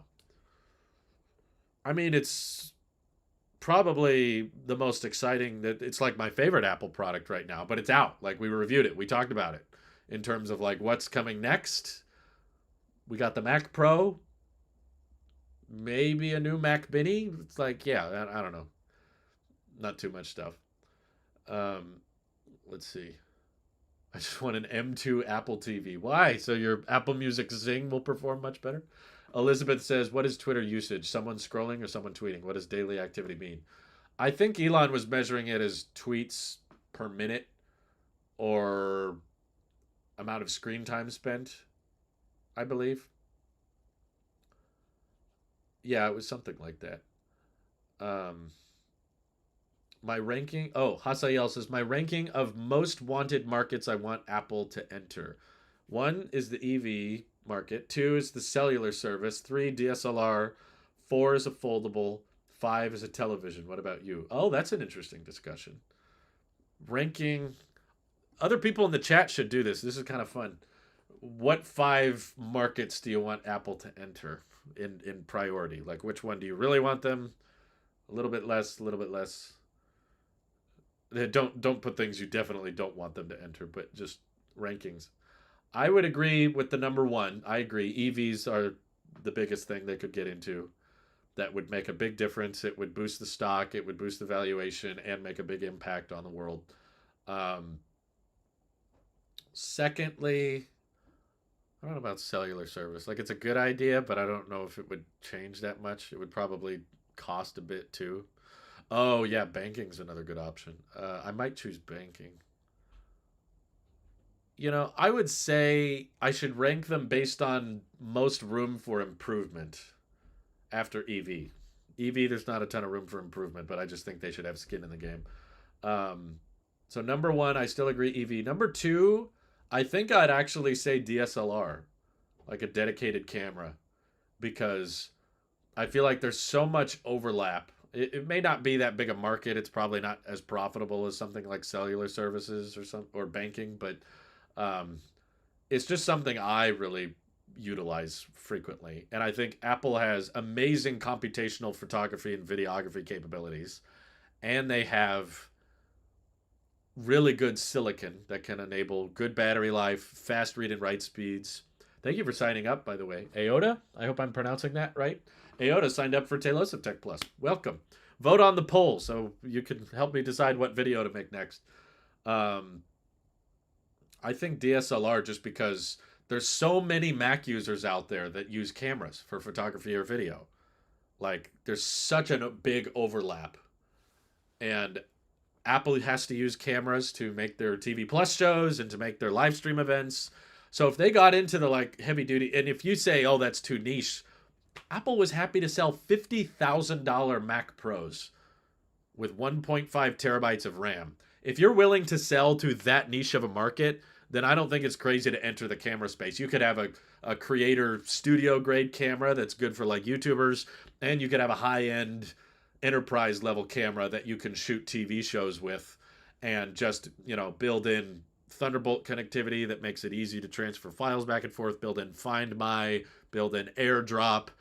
Just a camera with AirDrop built in, I feel like would save so much time. You could really go to war with the SD card business if you just made cameras with local storage and AirDrop, because so many photographers just take a bunch of pictures, AirDrop them to their MacBooks, and edit them, or iPads, and edit them on there. I just feel like there's so much good they could bring to that field, and it would go hand in hand with their Mac business. So I'm going to say number two is DSLR. Number three, I guess banking. I don't know. I don't feel very passionately about a number three.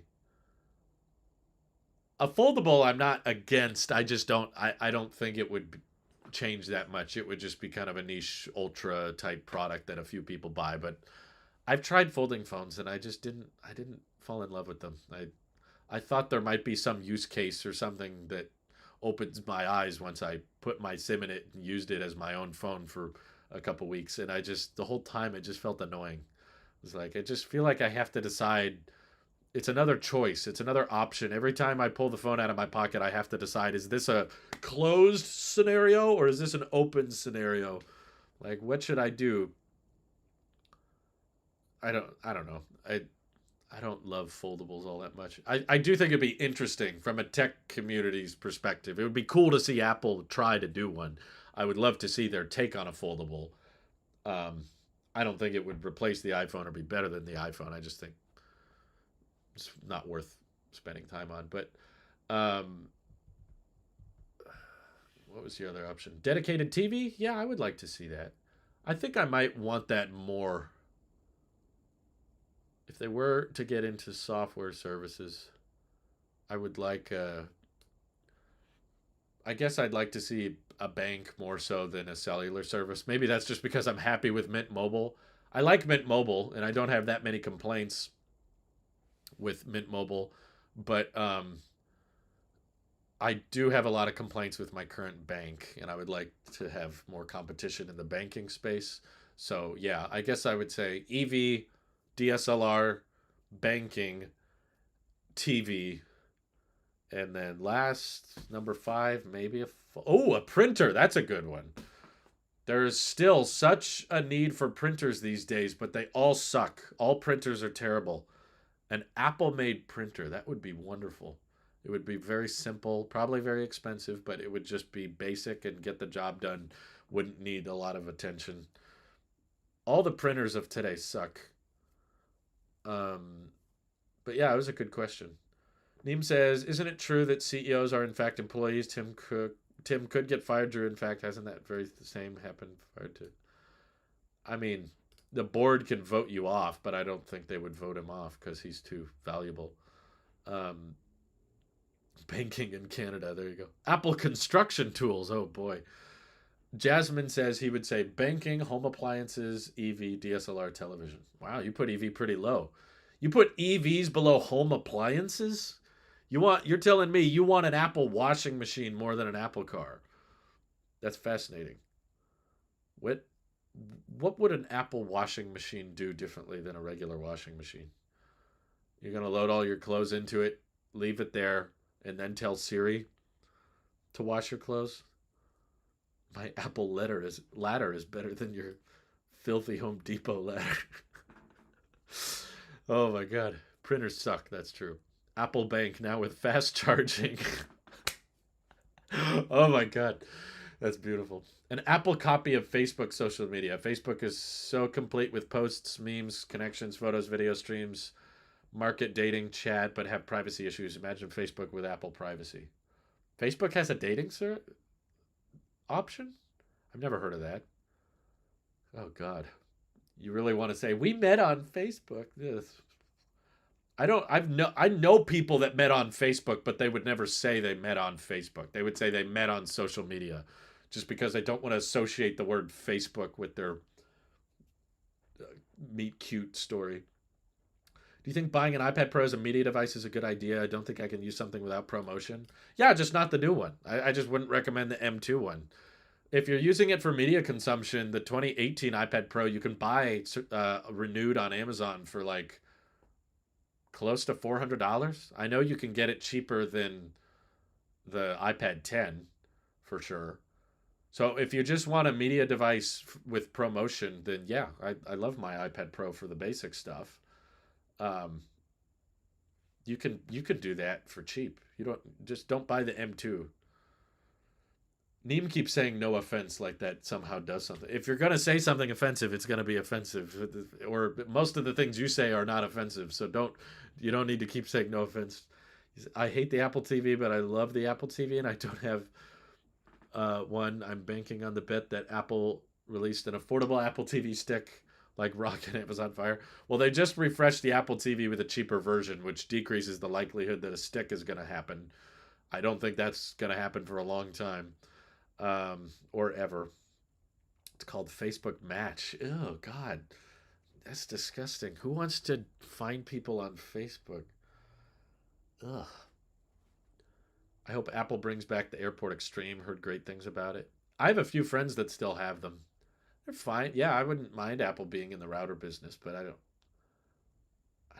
know. I don't feel like I'm missing out on all that much. I just think the HomeKit would be a lot better if Apple made smart home appliances. Like if Apple made smart switches and thermostats and doorbell things. I don't like relying on so many different companies and brands to build a smart home because they don't always communicate with each other properly and they have different protocols that get confusing. So the only way I'm getting back into the smart home game is if Apple has their own hardware, because I know that Apple's the only company that will continue to support that hardware for many years.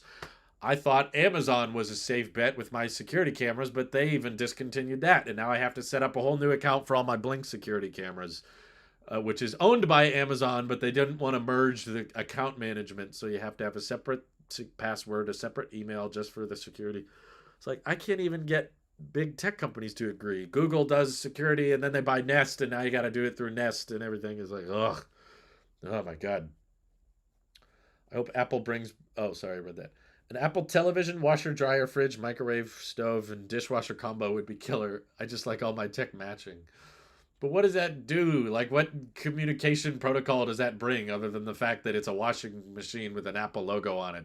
You can do that. Just slap stickers on everything. Apple alarm systems. If there were HomeKit enabled appliances with a mesh Wi-Fi router with Wi-Fi 6E, then it would be interesting. I just need something that's first party, same protocol, and doesn't have to rely on all of these handshakes between different brands. That's what's gone wrong for me. What about Matter Protocol? Heard it combines all of the appliances. I'm sure it has good intentions, but I don't trust that it'll actually work that simply. It'll be Matter solves a different problem. I think Matter just means that you can use any hardware with any ecosystem. Like, it was really messed up the way it was before. Like, you could buy smart speakers or smart lights or smart switches and doorbells that only work with Alexa and Google, but don't work with HomeKit. And then you'd buy different appliances that only work with HomeKit, but not with Google. That just simplifies so that no matter what the accessory is, it can work with your ecosystem. But what I'm suggesting is the accessories themselves need to be made by the same company. Otherwise, you get firmware problems, you get protocol problems, and the companies go out of business, and then they don't support that accessory anymore. Even if it was HomeKit enabled, I have a smart plug that became e-waste because the company didn't feel like updating it anymore. I watched that video you made about home cameras. Aren't there good HomeKit compatible ones? I have no one. Yeah, I got a lot of recommendations. There were a bunch of people that said, Drew, I like this camera. I like these cameras. They're pretty reasonably priced. And I just got a bunch set up, so I'm not interested in buying new security cameras. I didn't buy the Blink cameras. They were sent to me for free because Apple discontinued the old cameras I had. Sorry, Amazon discontinued the old cameras I had. So I wasn't in the market for new cameras, but if you go on that video and look in the comments, there's definitely a bunch of recommendations people have for HomeKit supported cameras. And they looked good, but everything looks good before you buy it. It's 4 years later when the company gets bought out or discontinues their old hardware. That's what I'm annoyed with. Thank you, Neem. Once again, you need to stop super chatting, man. Imagine an Apple keynote. If Apple Watch saving life stories, it's stories on how Apple dating helped. Oh my God, Apple dating. Imagine dating Drew. Okay, Neem said, did Drew really ask what would an Apple washer dryer do? It would destroy competitors' appliance market share. At least North America, Apple will do to bring Samsung and Nokia what they did. You're still not answering the question. It would destroy the market share. How? If someone already has a washing machine and a dryer, why should they? You know how hard it is to replace? You want to talk about people don't want to download a different app because that takes too much time. Washing machine is like 100 times harder to replace than just downloading a different social media app. Switching your subscription from Spotify to Apple Music is like effortless compared to getting rid of your old washing machine. What is it going to do differently? It washes your clothes. Some things I just don't think need to be smart, like a microwave. I'm sorry, that does not need smart functionality. All you're going to do, its job is to heat food. There's no reason for that to be done remotely. There's no reason for that to have an app or Bluetooth. What are you going to put food in the microwave, close it, and want to turn it on from your phone? Okay, even if you turn it on from your phone, when the food is hot, you're going to have to go get it physically, which means you're not that far away from the microwave, which means that just pressing the two buttons and hitting start is not that hard. It's not going to save you that much time. You're probably going to waste more time trying to get the smart functionality to work than you are actually not having to get up, because you're still going to have to get up to get the food. I have a similar thought on washing machines. I don't think there's a bunch of use cases where you need to activate a washing machine remotely or have smart functionality. No, thank you.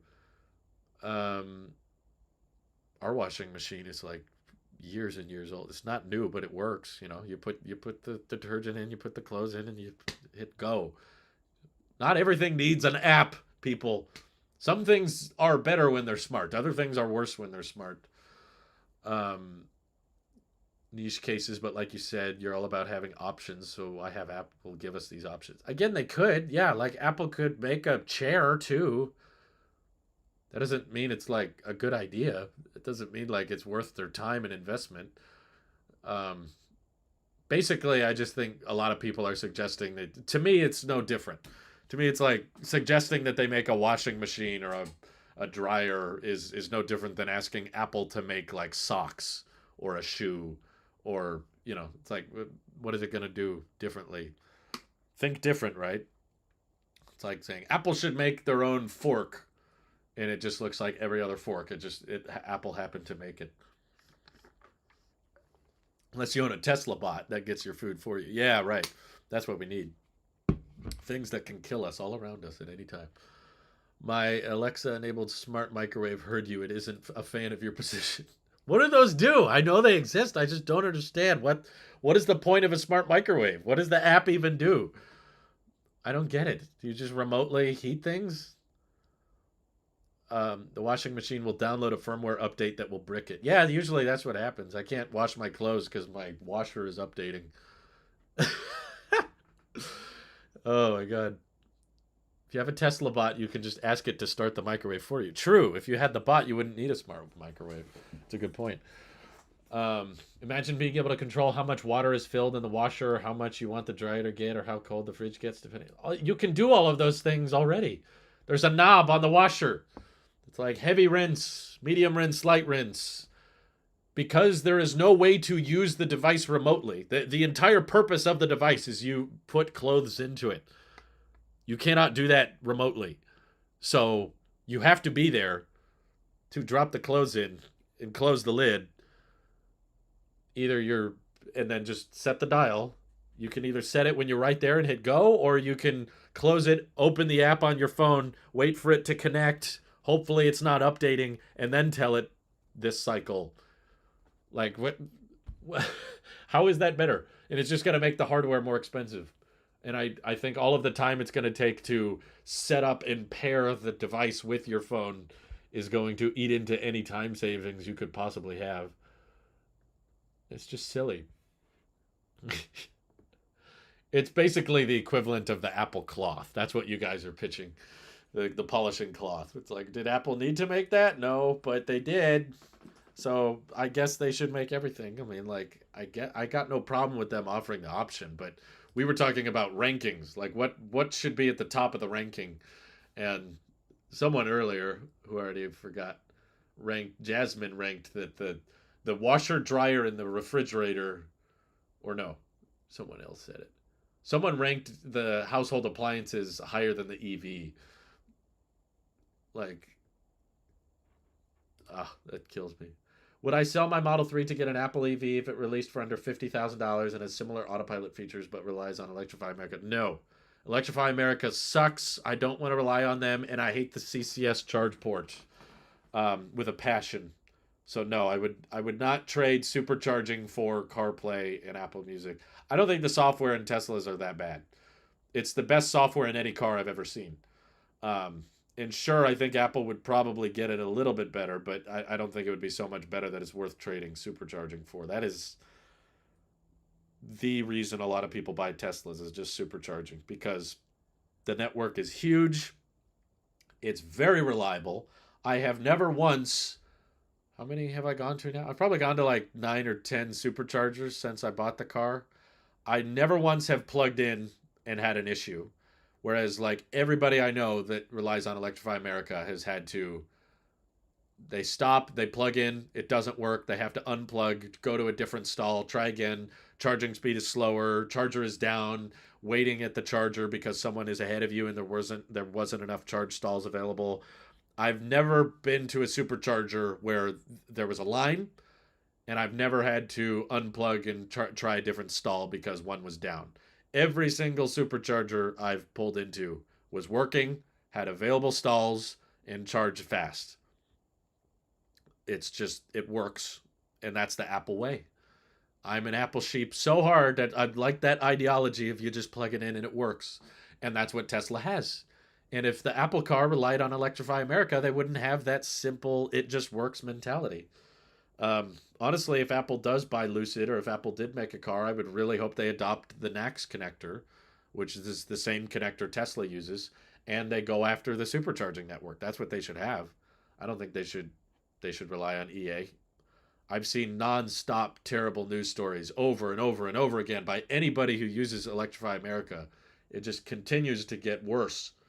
And that organization is not trying to turn a profit, which means they don't have much incentive to make the network work better. They're basically building chargers because of a settlement of the Dieselgate lawsuit.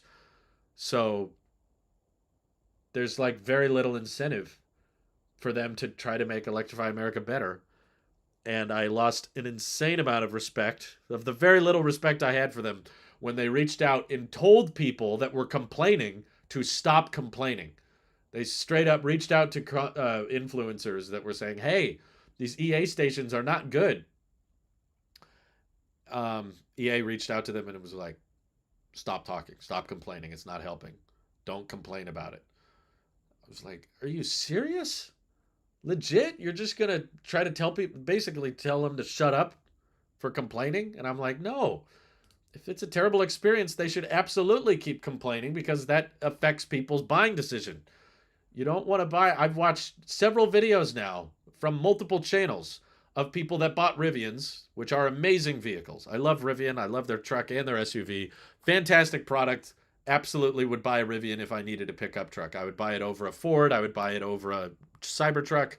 I love the Rivian, but everyone I've seen who buys one always reports these terrible Electrify America experiences. And when they buy 90 to $100,000 pickup trucks, people should know what they're getting into charging wise, and that absolutely has negatively impacted the EV transition for many people. Very upset with Electrify America, and I would not want to support them in any way. Um, so sorry, that definitely I went on a rampage there, but I definitely wouldn't buy an Apple car for that reason.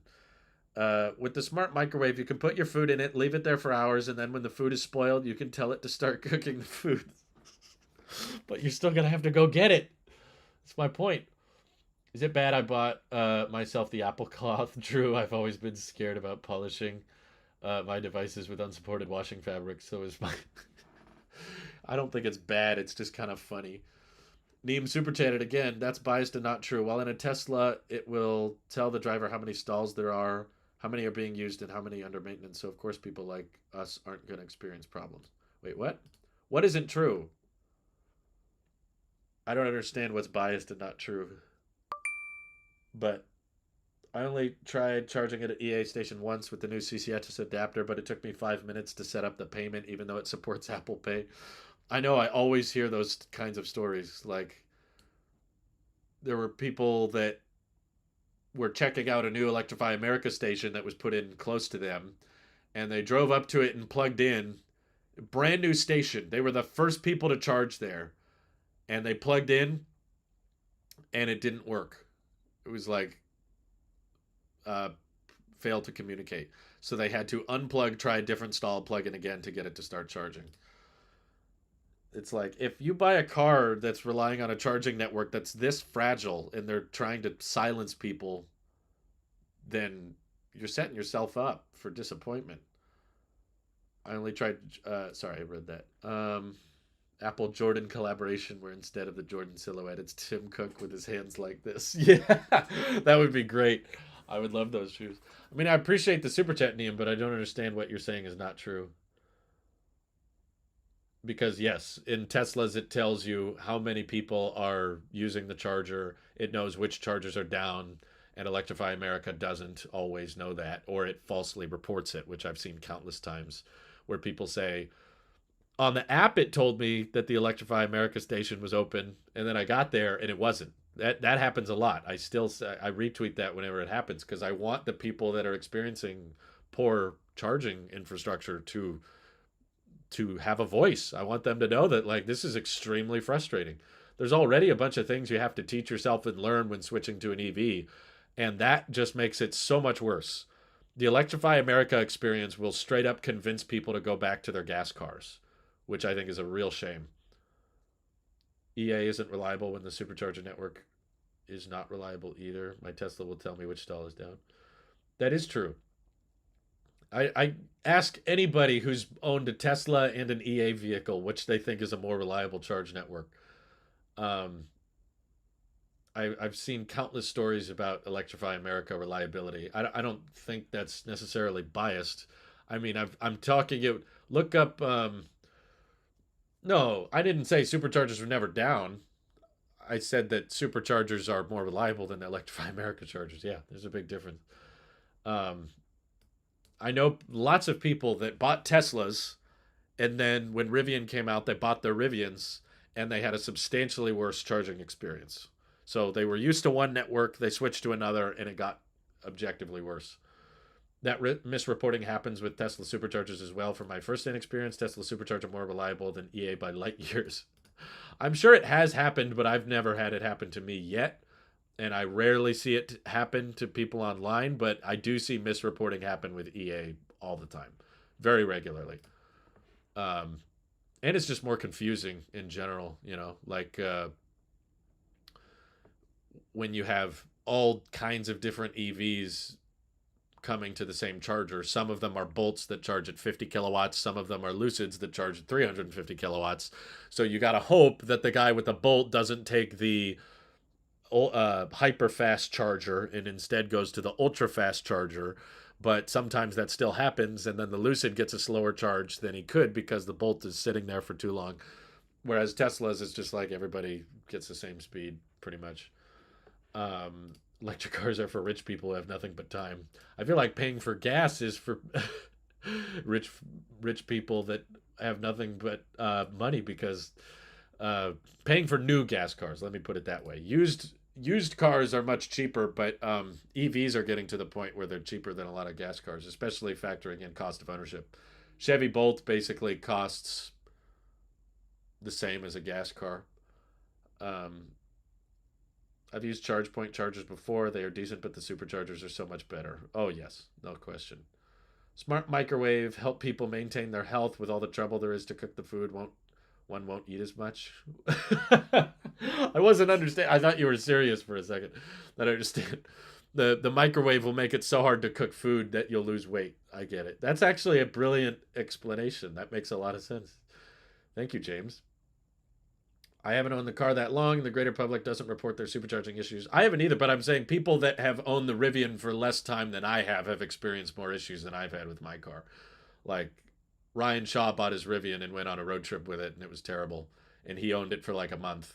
So you have to have you don't have to own a non-Tesla very long to run into EA issues. Whereas I feel like you have to own a Tesla for a bit longer to run into supercharging issues. Um, let's see. But yeah, I mean, like, do you want to pay? You ultimately have to decide. Do you want to pay an extra $15,000 for gas over the course of the vehicle ownership, or do you want to spend a little bit more on the car so that your electricity rates are way lower? Um, I'm surprised Quinn from Snazzy Labs did not bring this up in his review of the Rivian, which otherwise seemed quite thorough. Maybe he hasn't gone that far from home. I noticed that. I didn't. I watched his review of the Rivian because I'll basically watch any video that a Rivian is in, and I didn't notice him mention the charge network much. Um, he just talked about the product itself, which is good. Obviously, he did a good job talking about the vehicle, but not much conversation about the charge network. Um, let's see. 20 years, Drew's going to hit a midlife crisis and buy the Apple car. It'll be his one video post retirement to let us know he's okay. No, I don't think so. But thank you, Jasmine. Hey, you want a dark thought? No one knows when their midlife is. You could be in the middle of your life right now because you don't know when you're going to die. It's not coming out of my pockets all at once. Most people get loans on EVs too. It's not all coming out of their pocket at once. Most people I know get their EVs financed. They buy what they can. So if you were torn between most new gas cars aren't even that cheap either. If you could buy a $30,000 gas car, or you could put $30,000 down on an EV and pay off the loan within 5 or 6 years, it'll still cost less than the gas car does over the course of how long you keep the vehicle. Um, I'm surprised with how money hungry Tesla is that they didn't pull a Mercedes and charge drivers for faster speeds. No, they've done that. Shit. They've done that before. They do that now. You can pay to unlock faster speed on Teslas. They still offer that. It's just a one-time payment, whereas BMW does a membership. And people were acting like the membership is crazy. The one-time payment is fine. And I was arguing with people on Twitter about that because I was like, how is that any different? BMW is charging a $1,200 annual fee to get faster performance out of the car, and Tesla people were complaining that that's so absurd, that's so wrong. And I'm like, guys, Tesla charges $2,500 to unlock the performance. Sure, it's once, but the big difference, ultimately, it's the same concept. You're charging extra to unlock acceleration. And Tesla, I'm sure in the future, would probably offer that as a membership too to get the take rate higher. I could see that easily. I could think of a lot of people that wouldn't spend $2,500 to make their car faster. But if they only had to spend like $100 and it was faster for a month, you take it to the track and you have some family or friends visiting and you want to show off the car, so you pay for it just for the month and it's super fast and you use it on the track, and then the membership ends and it goes back to being a little slower. I could easily see Tesla justifying that.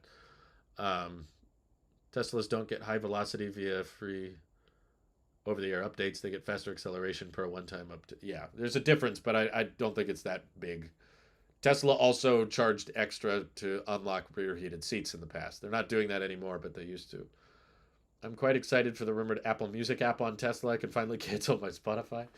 Was that the only reason you had to? You have a Tesla premium connectivity and a Spotify membership just so you don't have to Bluetooth your phone to the car. Wow, that's impressive.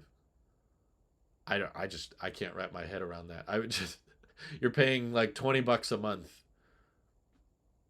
because Bluetooth takes too long. I don't know. Just I've been very impressed with the Bluetooth playback on the Tesla. My car just automatically starts playing whatever the now playing is on my phone, which has whatever music I'm using, and it just works fine. Yeah, but this has been a long stream, I know. I hope AirPods Max 2 comes out soon. Me too, because I love AirPods Max sound quality, but I hate the case, I hate the charge port, and I hate the price. There's so many great things it could fix that would make it such a knockout of the park product, but nope, it's not there. So, yeah, we got to wait a little bit longer. A few years ago that people's Teslas were getting faster without paying. They used to. There was a time they offered over the air updates, but that was a long time ago. More recently, yes, they charge extra. Like Mike has a pretty much any dual motor long range Tesla, you can pay $2,500 to shrink the 0 to 60 time by like half a second, zero point 0.6 seconds or something. But in the old days, they did once offer a acceleration boost for mid-range rear-wheel drive Model 3s, but that was a one-time thing. They very quickly realized, oh, wait, we could charge extra for this. Why are we giving it out for free? Matil says, mostly for selecting music from the touchscreen. Not that I dislike playing via Bluetooth, but yeah. But like, dude, your phone screen is right there. You put your phone right beneath the screen. So you can either change it here or change it here. Or use voice commands. I don't know. I don't I don't get it, but I'm weird like that. I don't know.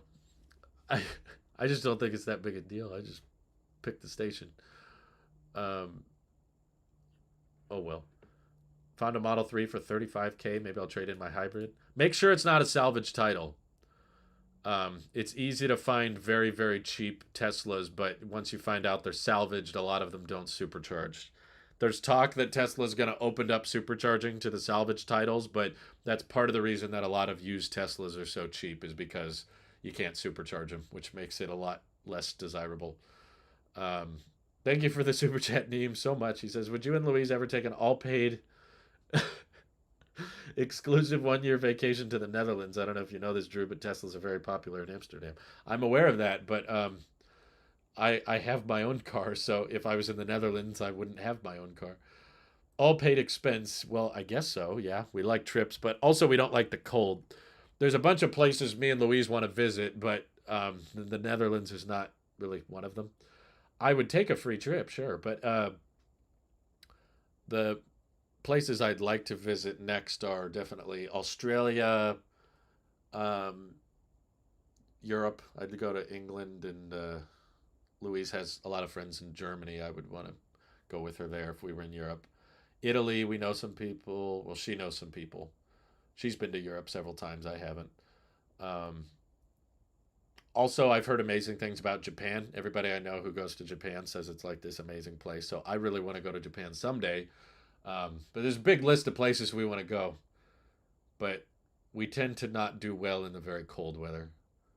If you modify your ice car to make it faster, you have to buy the parts one time. It's not a subscription service. Yeah, but there's no parts for the one time Tesla. You're paying money for Tesla to change some code so that your car's faster. Whether or not it's a one time or a membership doesn't, in my opinion, change all that much. It doesn't mean that Tesla is totally justified and BMW is terrible for doing so. It's like BMW's is honestly cheaper. I actually think a lot of people would go for BMWs and not go for Teslas because it's like less than half the price. And the acceleration, I don't think is something that necessarily everybody would want all the time. It's something that would be kind of occasional. Like if you're driving around your car, again, if you take it to the track or you're in a certain aspect of your life where it makes sense, or you've got friends and family in town, you want to show off the performance. But then in the winter months, it gets really cold and it's more slippery. You probably don't want to floor it as hard. You want to be a little bit more careful. There's not that many people. Your friends and family have already seen the car. So are you just going to floor it again to impress them all over again? No, it's like it's one of those kind of short-term things. It's like, okay, I paid for the acceleration boost. It's really fast. Okay, I get it. Now I don't need it anymore. Um, it's more expensive if you own the car for 2 years. No, it's more expensive if you renew the subscription for 2 years. You don't have to do that. I could see a lot of people that want the speed during the initial new car period, but then don't want it once it just kind of becomes the normal car again. Um, are you excited for the AR VR headset? Do you think it'll be a bigger deal, better product than the AR glasses? No, not at all. I think the AR glasses would be a much bigger deal. The headset, I think, is fairly niche. I genuinely don't know anyone in my personal life that has bought a VR. Oh, I know a couple people that bought VR headsets, but they very rarely use them. Um, from what I've experienced, you buy a VR headset, it's kind of cool for a little while. You play Beat Saber, you play Half Life, and then you kind of forget about it, and then it just sits there. And I personally don't believe the AR headset, VR headset rumors. I think they've been talking about it for years. I reported on it back in 2018 when they said it was coming in 2020. Then they said Apple pushed it to 2021. Then they said they pushed it to 2022. Then they said they pushed it to early 2023. Now they're saying it's actually going to get pushed to end of 2023. Every time we get close, they push it back further. And I don't think Apple would make anything very compelling or very interesting in that market sector. So you can't be both AR and VR. If it's a display, it's VR. It can be a VR headset with cameras, but I get that there's this mixed reality definition, but it just all it really means is that there's a display in front of your face versus it being transparent. And I don't think Apple's version of a Meta Quest Pro would be all that interesting or exciting. All you can really do with that is gaming because it's so big and the battery life is so short that you can't take it with you, which makes it basically a living room toy, which is good for a handful of games, but not most. Um, we've seen that as VR headsets have been around for quite some time, and it's a neat little niche, but it hasn't replaced traditional gaming. And Apple can't even get into the traditional gaming space. They're big in the mobile gaming, but not the keyboard and mouse controller style gaming. They tried to with the Apple TV, and that didn't work. So you think a $2,000 headset is gonna take off? I don't think so. Sounds to me like if it does exist, it's going to be like the original HomePod, like a very small, probably even less popular than the original HomePod. Like a small group of people will find it very impressive, but ultimately they'll just do one generation and no one will find it that good a deal and they'll just forget about it. I don't want to pay money for something and then have it taken away after a certain period of time. Paying a subscription for things like this feels wrong. I agree with you. I don't like subscriptions either. I just think that if a company is willing to take a one-time payment, that there's no difference. That don't act like Tesla will never do a subscription for it. That's what people were acting like. Like, oh, can you believe BMW would do that? I'm like, well, companies are just going to price things in according to what increases the take rate. If the take rate for the performance boost is low, then I'm sure they'll offer it as a subscription. That wouldn't surprise me at all. Maybe the headset isn't fully enclosed, like you can open it to make it AR. That's just, it's not something you're going to wear casually like a watch or headphones. I almost stopped flooring after owning my Model 3 for a couple months. I still do it, but only once in a while to show it off with a friend. I could see them reaching to the point where they get even smaller than that. Like, I want the performance boost for the next 10 minutes. I just want to show off really quick. And if you do it for the next 10 minutes, then it costs $20.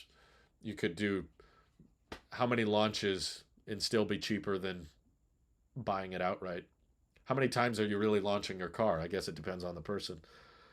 Oh, you and Luis should visit Dubai is beautiful. True. I'm sure there's many beautiful places we'd like to visit, but thank you so much for the super chats.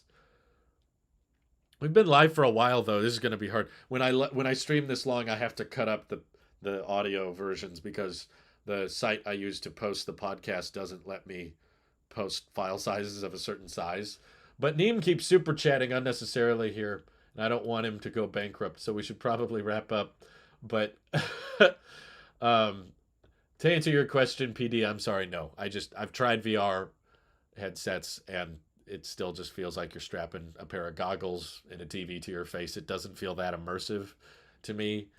And I feel like the use cases of the gaming is severely limited when you don't have physical contact and you don't have motion. Like your character can't run around, uh, or if it does, then you have to use a joystick, which isn't very immersive.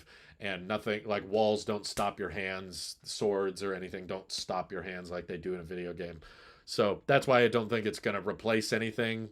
It's just a cute little living room party experience, but and it's funny to watch someone moving their thing around with a big headset on their face. It's funny, but I don't think it's the future of anything. It's just a little niche, but and I don't think Apple will enter it. But I appreciate the super chats. I can never go bankrupt watching and listening to you. Well, Neem could with how much he's super chatting. My goodness. But I appreciate all of you guys for watching and tuning in. And I'll catch you next week. Have a good one. Bye bye.